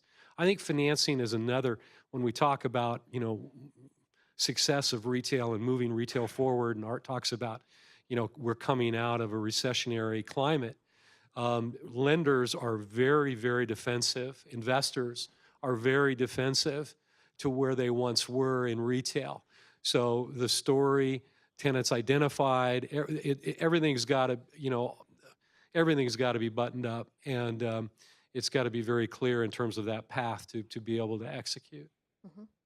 And some of that was illustrated, I think, with Starbucks coming in. You said they were broke ground and up and running for business faster than anyone could have even gotten their business plan together otherwise. And a lot of that probably has to do with money, right? Well, They got the backing to do it. and experience. Mm-hmm. They do so many of them that they're able to do it. I think I've represented a lot of specialty tenants, and what I've found with most of the newer developments, at least in the Orange County near the coastal areas, is that the landlords really want curated tenants. They don't want the nationals anymore. They want the little coffee guys. They want the people. And I think to make retail survive, you have to be special. Like it's been mentioned here before, there has to be an experience that you're not getting everywhere. There has to be a reason for people to come to you, and I think that's kind of what we're seeing a lot of more at least along the coast. I think what's going to happen in this area is I think that even though some of the growth may not be wanted, in terms of housing and stuff, I think as the demos start to change in Corona, I think they'll attract maybe more of the kind of retailers that the people here want or crave. Because I've had a challenge, to be perfectly honest, in finding the right people to open here. I mean, because of it's a changing demo, and there are people that like to be early, and there's people that don't want to go anywhere until it's proven. So, Can I just? yeah, absolutely. It's interesting when we talk about restaurant concepts and the demand and the potential that exists in those fields. I know our experience with Arantine and some of our pre-leasing there. Restaurants. We're talking about ad nauseum about demographics. So what does that constitute? It's your residential population. It's your household income. It's the dispersion of what the age groups are. It's also daytime population. One of the things that the city I know is working on very steadfastly is bringing more business into Corona. And when that happens, it just has a logarithmic sort of effect in that there's more daytime concentration here, more workers that are here Monday through Friday, and restaurants take note of that because they know it's not just weekends or evenings or breakfast, that they can count on that lunch traffic. Right. Kind of our philosophy in Corona is if we bring the jobs, the retail will follow. So that's really what we've been working on here. And I appreciate you bringing that up. And Greg, you must have been psychic, because my next question for you was, does this era of changing retail allow for the resurgence of mom and pops? And you kind of answered that with a yes. You answered that before I asked it, so that was pretty cool. But to be successful, you have to realize that there's a huge labor issue right now. So anything you do has to keep in mind, less labor intensive is the more likely for success. So to the whole panel now, and pretty soon we're going to turn it over to the audience, but to the whole panel, and it kind of seems like a silly question, but I'm going to ask it anyways, and any one of you can answer it. Is this just happening to Corona? No. Yay! Okay, we're good. Okay. Yeah. Is this just happening to Corona, people? No. Oh, come on. Are you awake out there? Is this just happening to Corona? Good. Okay. No, this is a global issue, and like I said earlier, I don't think it's inherently bad, because I think it allows for the resurgence of mom and pops. I, as a shopper, really look forward to what's coming down the pike as far as experiential retail and being entertained, and I want to walk into a store and have different options. And I really feel like as we move to a more online shopping experience, and I shared this with the ELR class earlier this morning, that a lot of the stuff that you buy online is turning into a commodity. You can buy, just about anything you want, but it's all going to be kind of your normal run-of-the-mill type of stuff. It's kind of turning into a commodity. If you want something unique and something that you can't easily find on the internet, I think that's where the mom and pops are coming into play with the unique and just in time. And I think that's really exciting, because I can remember back in the day when all of the Walmart started showing up, and the Starbucks, and all of the mom and pop coffee stores and all the boutique stores kind of started. So it is cyclical, right? Because all of that's starting to come back again. You can see it if you go to Dos Lagos. Dos Lagos is almost entirely full, and almost all with mom and pops. They still have some of their national retailers in there, like Victoria's Secret and some of those other bigger, a few big retail stores still. But there are increasingly numbers of mom and pops that are coming in there, and they're very unique, very boutique-y. They all offer a different experience of shopping that really you can't find a lot of that stuff online. So I think that's a unique opportunity for that. Gentlemen, did you want to add anything to this before I open it up? One last thing about moms and pops. One of the strongest items or activities that you have is when the community comes together to meet with the city to ask the question of what's there, what's not there.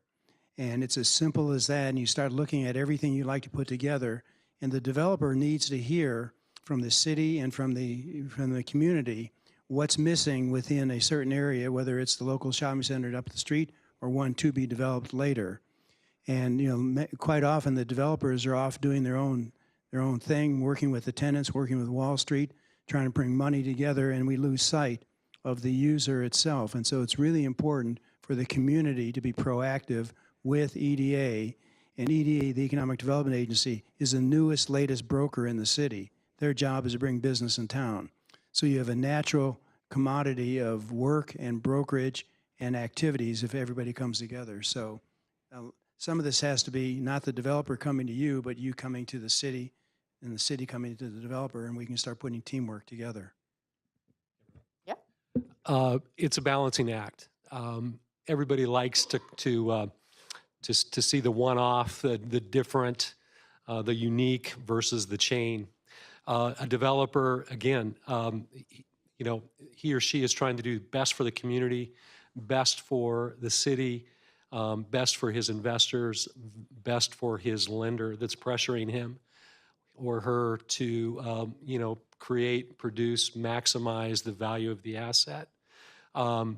It's about credit worthiness. Greg talked a little bit about entrepreneurs presenting themselves, creating and presenting their story to the leasing agent that's representing the owner, or if he has the opportunity to present that story to the developer, be thinking it's important for the mom and pops to try to distinguish themselves and to create a vision behind their story, have their bank references, have all of the story presented, the visual of what their operation and what they see, to be able to distinguish them. It might be a mom and pop coffee shop, tea, lounge, unique, different. But the developer and his partners are pressuring him to, how come Starbucks is not a part of the equation? So we all want to be unique and different and try to curate. And I do think the developer has a responsibility, like what we're doing in Arantine, to go as far, casting a broad net. Not, I mean, the first week when we posted that offering in South Corona, it's such an attractive location. You know, we had probably 50 phone calls from all the nationals and the regionals that you guys are all familiar with. But what would differentiate us on that intersection at that off-ramp any different than what exists in San Jacinto or up and down the 15 freeway, whatever? So, you know, it's a balancing act from being able to be financeable and to try to create a situation where you have, you know, strength within the rent roll, but also have uniqueness. I might also say, has anybody been to Javier's restaurant in, yeah. So he took over a vacant Wiener Schnitzel that I had in Mission Viejo, and I'm pretty proud of that.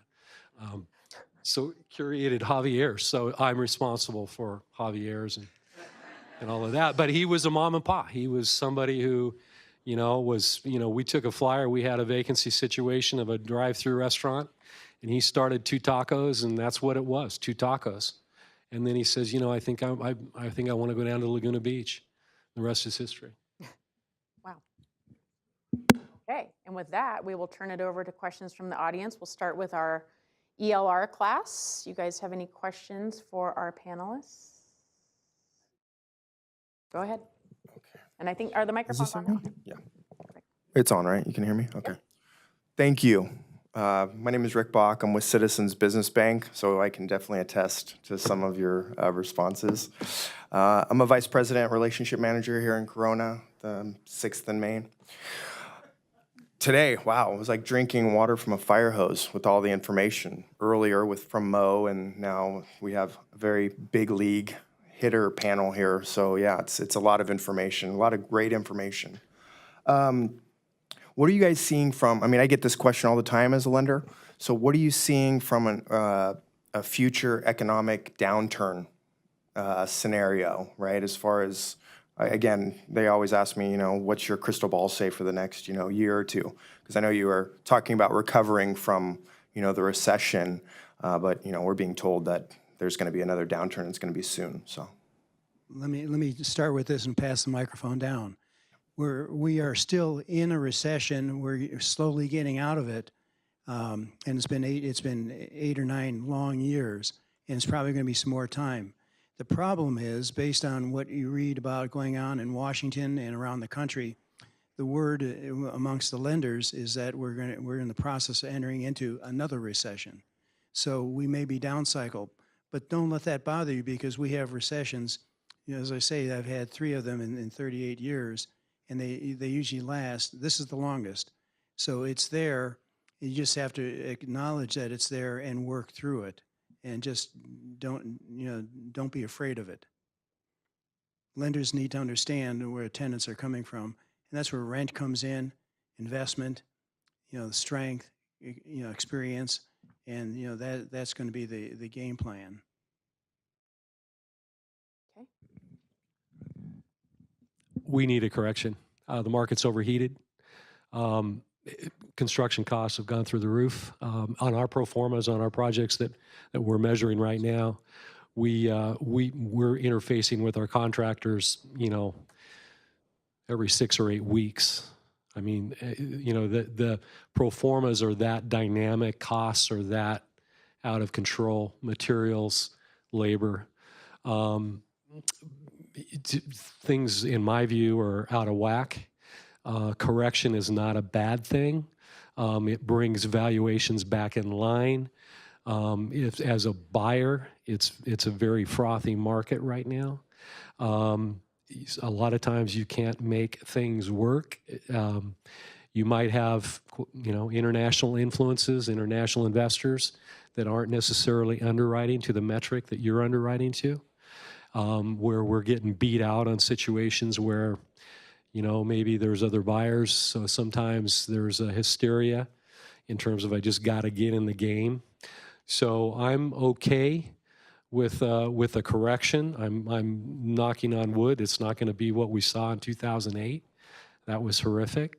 So I'm okay with that. I think that in talking with retailers, there's still good pace. There's still a lot of interest.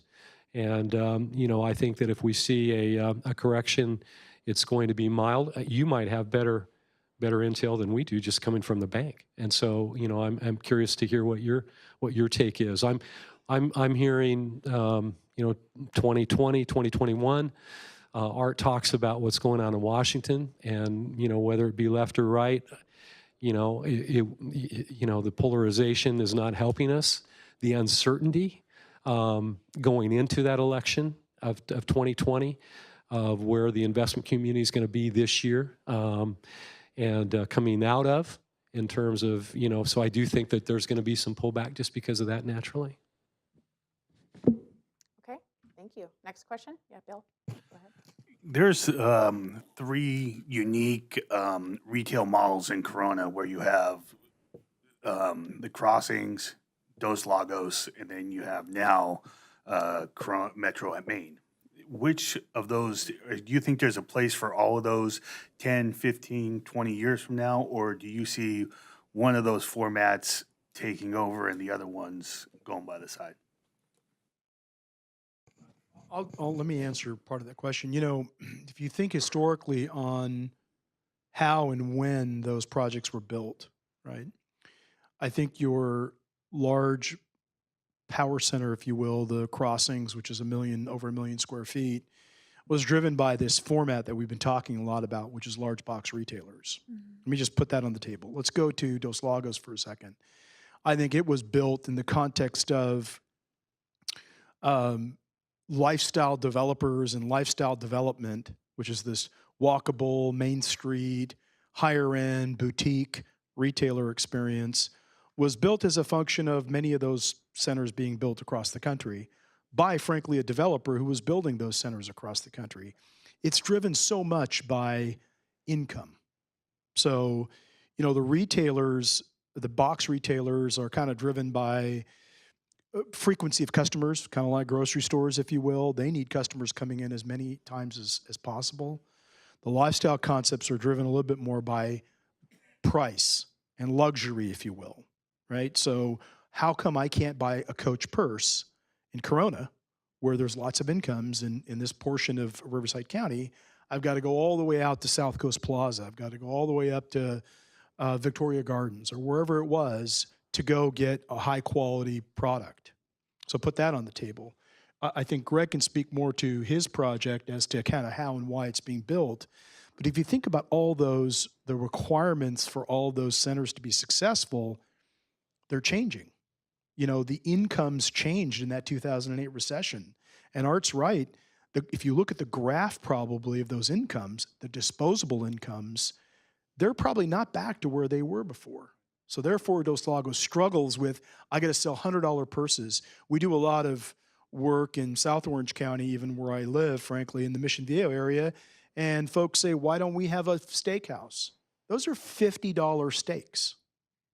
You have to go to them very often and spend $100 plus on your meal. So that discretionary income, particularly during a recession, it's very difficult to sort of get those demographics back. So is Dos Lagos going to fail? In one sense, just to be honest, it did, but then it's reinvented itself. And as it reinvents itself, it's trying to figure out, do I have the discretionary income in the marketplace, or do I need to change a little bit of my format? I think that's what it's doing. Same thing for the big center, 1.3 million square feet. It's a lot of space in big formats. It has to think about, and I have no interest, I don't know the developer, I don't know the owner. It has to think about how it can reinvent itself to a degree. That's why you see these malls getting repositioned. Laguna Hills just got scraped, right? Because in that market, You had Irvine Spectrum, you had Mission Viejo Mall or the shops at Mission Viejo. You had plenty of $50 steaks that you could go get in Costa Mesa near South Coast Plaza. You have South Coast Plaza. There just was too many of those big malls. So it needs to reinvent itself. It's just part of the evolution. Doesn't mean that it's bad real estate. Doesn't mean that Corona is a bad place, my opinion. There are plenty of good incomes, over $100,000 average household incomes, but the reformatting is kind of what we're all living right now in terms of the reinventing. Outlet centers have become the next in vogue retail product type. But the reality of outlet centers is you can't put them up 5 miles within each other, right? They used to be 100 miles from each other. And then they started getting closer and closer to each other. So now it was like, hey, let's just go build 10 outlet centers. Same thing, it's supply and demand. So there's got to be a consciousness of how much retail is in the marketplace and it has to cater to the right demographics. And is there any growth in those demographics in terms of people, incomes, et cetera? No, just to add to that, but I think with Metro at Main, it's very unique in that it's a mixed-use project where you have the apartments above retail, and it's unique for, you don't see a lot of it in Orange County, and you haven't seen any of it in Riverside yet. It's more, it's certainly more of something you see in a denser area, and I think that the challenge there is whether people will go into a parking structure and park to shop. I think that's one of the challenges there. I think as far as everything else they've done, it's a lot of small shop retail. I think that it is part of the future. Whether it's going to be more in this area, I'm not sure, but it is part of the newest type of retail for sure, in my opinion. Very good. And we're going to have some time. We do have, we'd invite you to our coffee and cookie reception afterwards, right in the lobby. And our panelists are going to stick around for personal questions, one-on-one questions as well, and some networking. So feel free to, if you have some questions out there or you want more in-depth information about what they're talking about, we will have some time after this program to go out there and do that. So I'll take one more ELR question. Someone else have one more question? Then we'll open it up to the larger audience. Are you guys good? We all good? Okay, so in the larger audience, yes, Don Kindred is chomping at the bit back there. So in the larger audience, if you guys will raise your hand, I'll call on you. If you promise to speak loudly and I can get the panelists to promise to reiterate the question in the microphone, I won't make you come up here, but you can come up here and use this microphone if you'd like. It's up to you. So Don, you want to kick it off?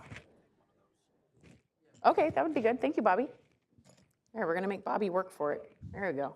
Thank you. Gentlemen, a question about our 6th Street here in Corona. A couple years ago, there was a presentation here in this room about altering 6th Street from Grand to Grand. And that was to take it down to 1 lane on each side with diagonal parking and putting in boutiques and small restaurants and making it a destination location. I saw up in Burlingame, California, their street Broadway, I saw them do this exact same thing. Now it is a destination location. Is this at all possible? Is this just a pipe dream, or is this something that could be done?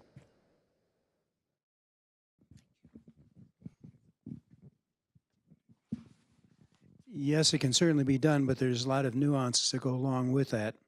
When you start looking at a broad spectrum of 3 or 4 or 5 blocks of length and a diagonal parking, the shoppers have, they're very, very skittish. If it's difficult for a shopper to get into or out of a space or a building or a location, they're going to stop shopping. Tenants are very much aware of ease of access and shopping environment. If you can put a story together, and this is where the tenants, prospective tenants, the city, and the community has to come together saying, here's what we really want, but you're going to have multiple owners, and it's mission impossible dealing with multiple owners across 1 block or 2 blocks of activity. So if a shopper cannot get easily into a location and find a location, they're going to go someplace else. Many of these downtowns, as you mentioned, was Burlingame, I think you were mentioning. That was done many years ago when the downtown got redeveloped. They've done the same thing in locking out, right? And Montrose, we're locking out of Flint Ridge is. It's a marvelous concept, but it requires a huge undertaking of acquisition, relocation, money to be able to make it work. If you can start ground up with no streets in place, much easier. So it's hard to go back and reformat. And basically, I think that's going to be the issue you're faced with. I just want to add to that from a little different angle. I agree with obviously everything Art says.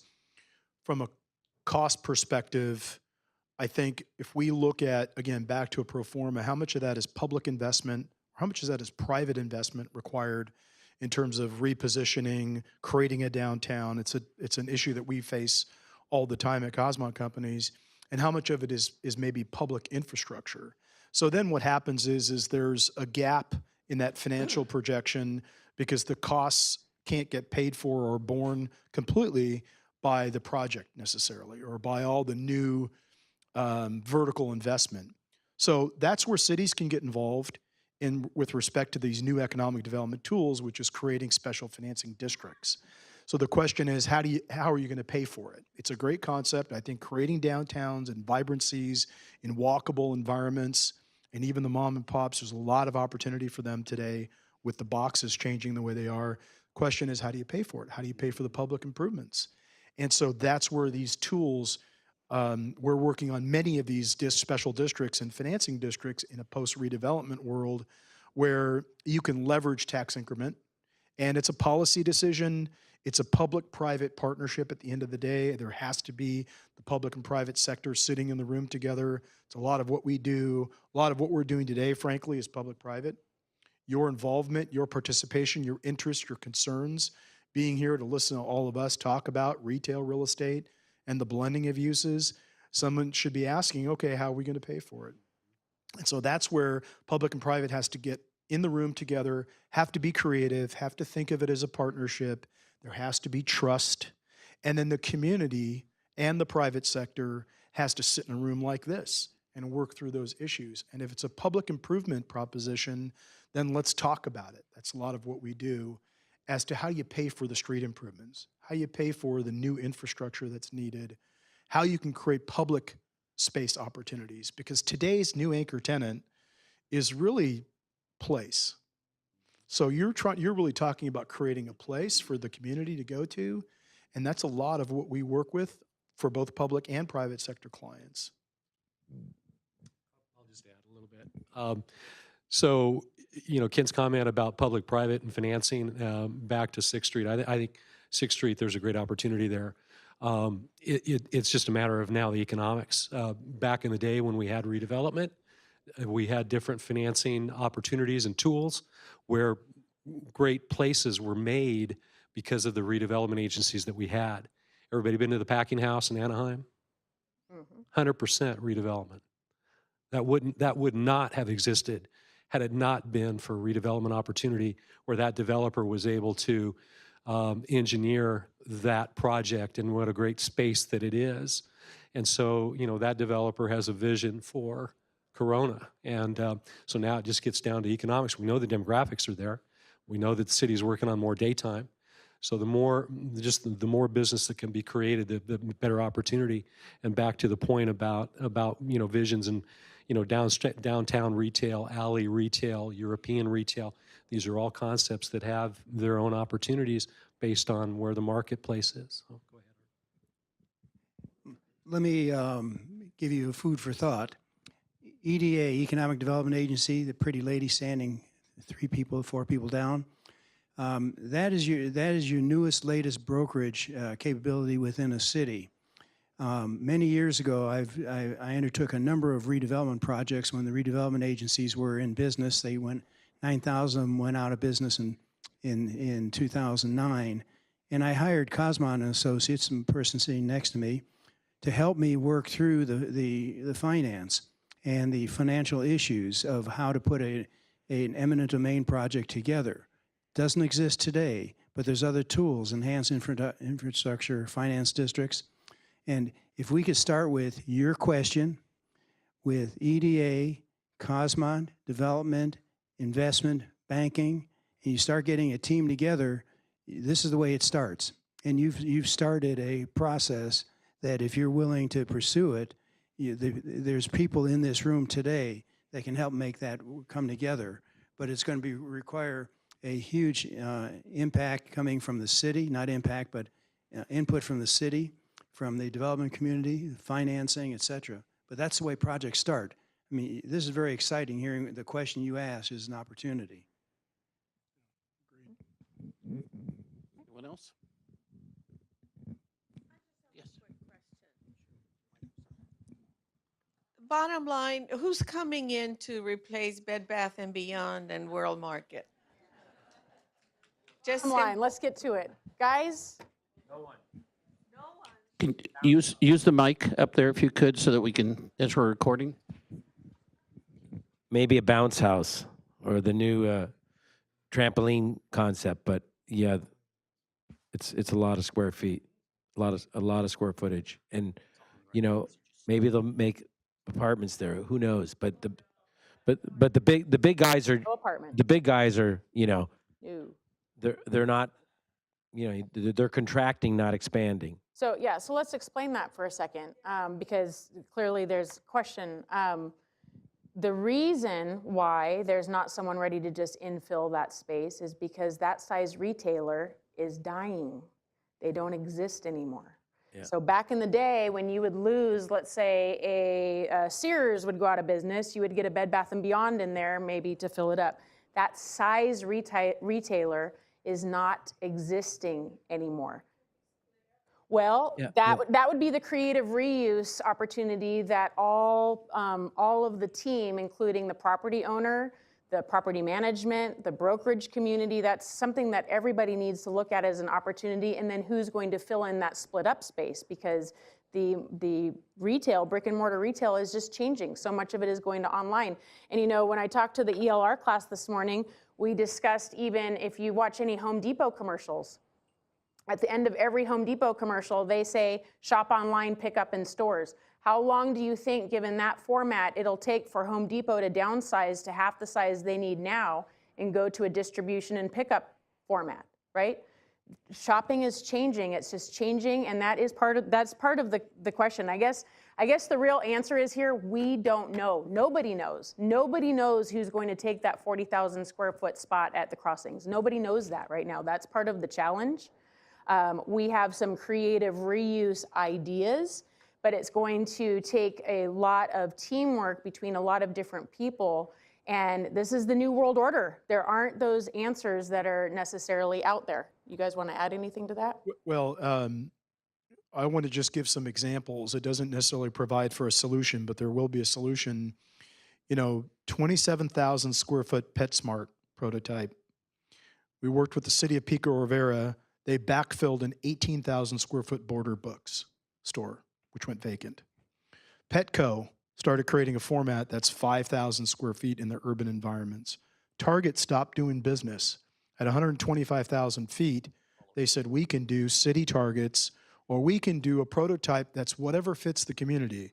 So they come to Mission Viejo, take over a sports chalet, 35,000 square feet.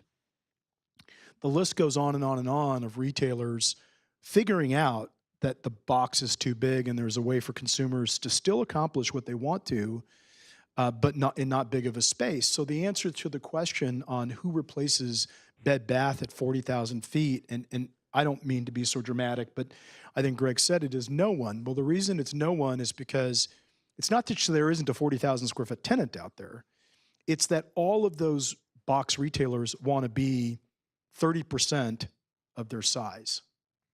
So when you think about that, which sounds like a disaster, but when you think about that and then you start to do the math for each one of those boxes, you realize you won't have ultimately long-term 1.5 million, 1.3 million, 1.8 million square feet of retail in that center. You just won't. Now, what will you have is the blending of uses that I keep talking about. You might have a civic component. You might have a public improvement component. You might have an office component. You might have a medical office component. You should have a residential component. We have a major housing shortage in our state, in our country. So there should be a residential component. There can be fitness. There can be entertainment, further entertainment. That center is going to evolve. I haven't even been to it recently. I used to drive by it all the time. So it's no insult to the center itself. Again, well-located real estate in a great city, the great city of Corona. That's not the issue. And then the landlord is going to have to take on everything that we just are talking about as a major reinvestment. And frankly, they should come in and talk to the city if they already haven't and say, hey, let's work together on figuring out how do we reimagine this center. But we can't wait around for somebody to take over. 60,000 square foot Mervyn's in the great city of Mission Viejo, where I live, on the 5 freeway. No retailer to take it over. 0 on the 5. And this was 7 years ago. So what came in? LA Fitness. 0 sales tax revenue generation for the city of Mission Viejo. Great developer who knew what they were doing. Great brokerage team who knew what they were doing. Great city who was very smart, knew what they were doing. Sound familiar? So what happened was that if LA Fitness wasn't allowed to go in, which is a trip generator, they come in and they bring people to that center because fitness is retail. If they don't do that, all the rest of the shops are going to die. So what are your options? There's no replacement for 60,000 square foot Mervyn's. And that was 7 years ago. So today, that's what we're facing. It's not fun. It's not easy. It will take time. It'll take reinvestment. It'll take reimagining. And it'll take public-private. Awesome. Thank you. Mhm.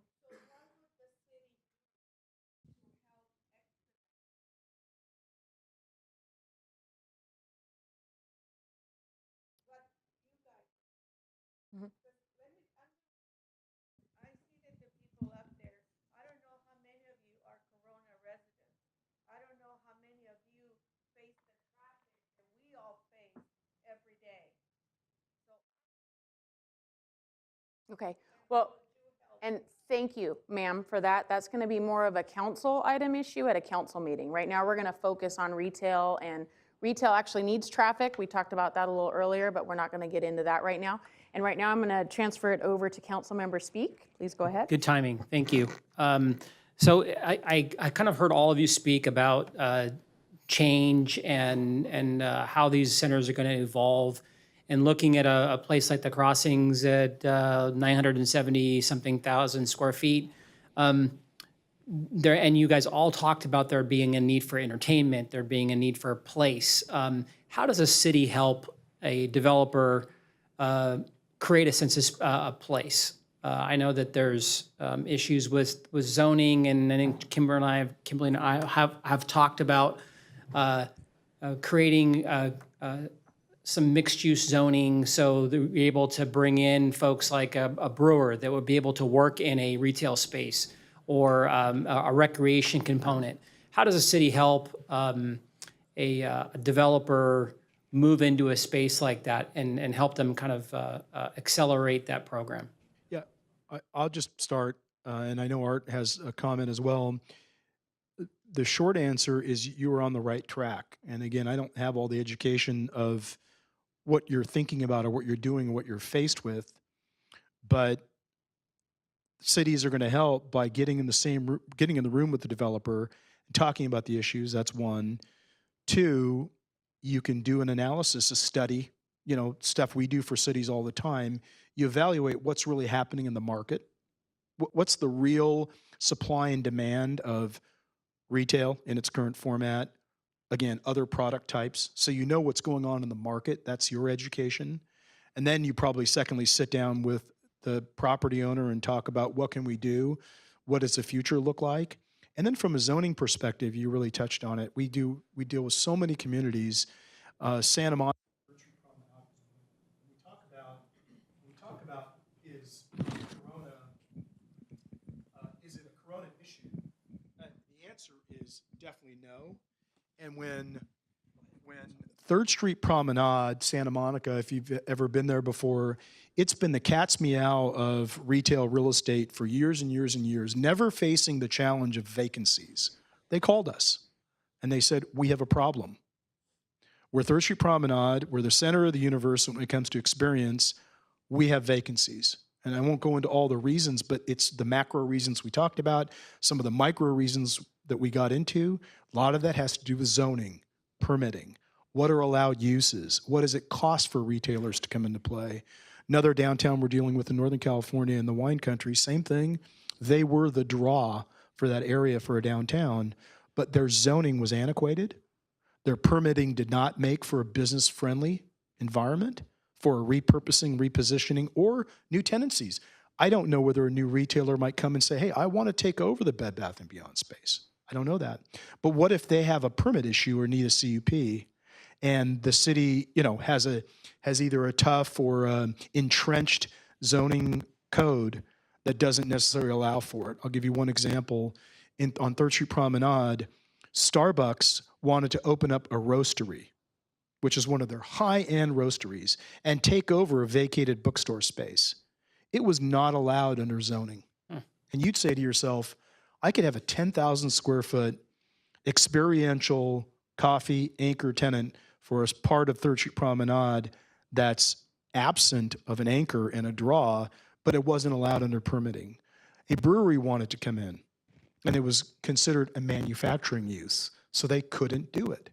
So if you open your doors and get creative on zoning and permitting, that's one solution, in my opinion, on how I believe you can potentially have a project that at the end of the day, city wants it, community wants it, developer wants it, the tenancies want a sustainable project. I want to second that, because what you need to do is take a look at the concept of process. You need the public and private sector, homeowners as well as developer coming together. The worst thing, in my opinion, the worst thing you can do today is go in and say, let's put another tenant into that spot, and the spot may not allow another tenant to operate freely and openly or effectively. So there's a process of bringing public and private sector together to do a market study, find out what's there, what's not there, what needs to be done. Zoning may or may not be a part of it. My feeling is it very definitely is. We need to get input from the community, because they're going to come to the public hearing when something new comes up, and you don't want them arguing, you want them supporting. And so it's a team process. There's nothing unusual about redeveloping a site. I mean, this goes on day in and day out.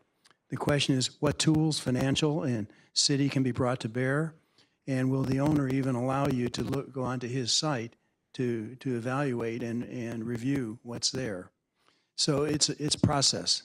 Excellent. And it's something that we do all the time, but you can't just go onto somebody else's property and do it without them being involved. Sure. Thank you very much. All right, we're gonna have one more question, and this, can I throw you out there, Scott? Sure. Scott Agajanian is the Deputy Economic Development Director for the City of Murrieta, and that is where I started my economic development career. So we're very happy to have Murrieta here today. Thank you for being with us today, and go ahead with your question. And I'm going to start with a statement. I came up here as a resident of Corona.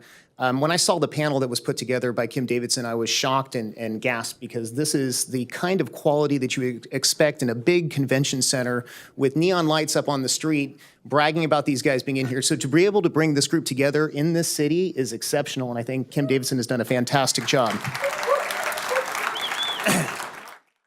Thank you.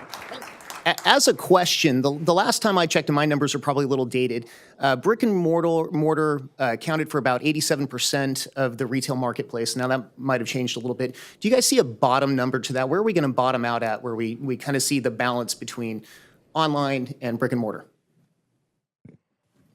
Here's what I would say. I think there's a lot of predictions. I use the number 10% because it's the data that we have, that 10% of retail sales is online. Where I think it's tricky to predict that that's either going to dramatically go up, because we talk a lot about online sales. Online sales are up to $6-7 billion during, the Black Fridays and the Cyber Mondays of the world. It's significant. But what's difficult for me to linearly predict percentage of sales that are online is because what do you consider Amazon? Right. So as they open up storefronts, what are they? What do you consider all the e-commerce pure play retailers when they open up storefronts? What do they become? So the challenge of the prediction of that percentage is that businesses are evolving, because no e-commerce concept is going to maximize its sales without opening up a brick and mortar format. So do you see a day, as a follow-up if I'm allowed to, do you see a day of omni-channel boutique? In other words, the day where retail actually has to have omni-channel to compete in the marketplace? Absolutely. So we did some workshops. I'm sorry to dominate, but we did some workshops in St. Helena, California, in Napa Valley. You had storefronts, beautiful mom and shop storefronts. If they didn't have a social media platform and omni-channel, they were not going to sell their goods. They are not going to sell their goods to a mere 6,000 people that live in St. Helena, California. That's not enough people to support extensive high-end jewelry stores. It's not going to happen because those folks are coming from out of the area. Well, how do you touch those people from out of the area? Social media, omni-channeling, websites, selling online, giving them a reason to come back, creating a living room so they have a comfort environment to come to, being able to say to them, hey, I have a frequent flyer program, as I call it. You buy 10 diamond rings, you get the 11th for free. No. Anyways, but there has to be some there for those businesses to be successful. And it can't just be relying on the foot traffic of St. Helena, California, which is a beautiful, wonderful place like Corona, California. There has to be more to it. As a detail, I think I mentioned it to you before, we're at the online sales are approximately 8% right now, approaching 9 and 10. That's not disturbing because the shoppers that shop online cross-shop, and there's a buildup. It's the Costco factor. Why are there gas pumps in front of Costco? 41% of the people that go to get gas at Costco cross-shop, so they pick up an additional hunk of income. So there's nothing to fear in terms of online shopping. It's just integrating it in to your normal storefront operation and getting the tenants to accept it and to incorporate that into their game plan. And it's happening. Thank you. Thanks, Scott. Thank you very much. Great questions, guys. So, well, I absolutely appreciate all of the kudos, and I will take those all day long, and I'm so glad they're on tape now. It's certainly the economic development team here is not just me. And at this point, I'd like to call up Michelle Neeson, our assistant city manager and in charge of economic development, and Ryan Cortez to come help me with this next portion. We are almost done. We're about 3 minutes out before we can get some coffee and cookies and water out in the lobby. So Michelle Neeson, as I said, is our assistant city manager in charge of economic development and communications for the city. And Ryan Cortez is the other half of me, where he helps walk businesses through the development process. I'm kind of out there building relationships, and then he stays back home and makes sure that we get them through the process as quickly as we can and that they understand the process. So this is our team, and at this point, we would really like to thank our speakers. These guys, were these guys phenomenal?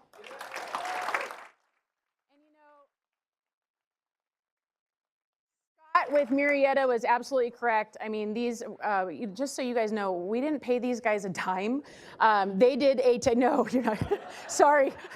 but you are gonna get something. Hold on, you are gonna get something. Hold on, and you know what? It's better than money, I'm gonna tell you.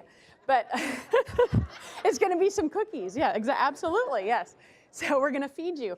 But the work that these gentlemen put into, and by the way, we started this conversation back in December. So the work and the dedication that these gentlemen put into their PowerPoints, their presentations, the time they took to talk on the phone with me, even over the holidays, it's absolutely phenomenal. And I think it really speaks to their passion to their craft and the passion to help get the word out to all of you and to really make sure that retail continues to thrive and be successful no matter what it changes into. So gentlemen, I want to thank you. I don't know if you know this, but the city of Corona was once known as the lemon capital of the world. And so as a thank you gift to you, we have these beautiful potted lemon trees that are in front of you that you can take home. And I don't know if you guys want to show up Vanna and Mr. Vanna, show them off. So these are potted lemon trees, Meyer lemons, that the speakers can, hopefully you will plant these in your yard, and every time you go out to grab a lemon, you will think of the city of Corona and the lemon capital of the world. And again, we thank you very much for being here. Thank you so much. Huh? Yeah, well, not as many. Thank you, everybody, for being here today. I hope you were able to get some information. I know it was a lot. We tried to throw 100 years of experience into just a couple hours, and we did a pretty good job. We just went a little over. But like I said, there is coffee and water and some treats out in the lobby. Please stick around if you would like, and you'll have a chance to talk with our panelists, with the ELR folks, with the chamber, with the city, whoever it is that you would like to speak with. And we really appreciate you being here. And just let us know if you have any further questions in the future. Thank you.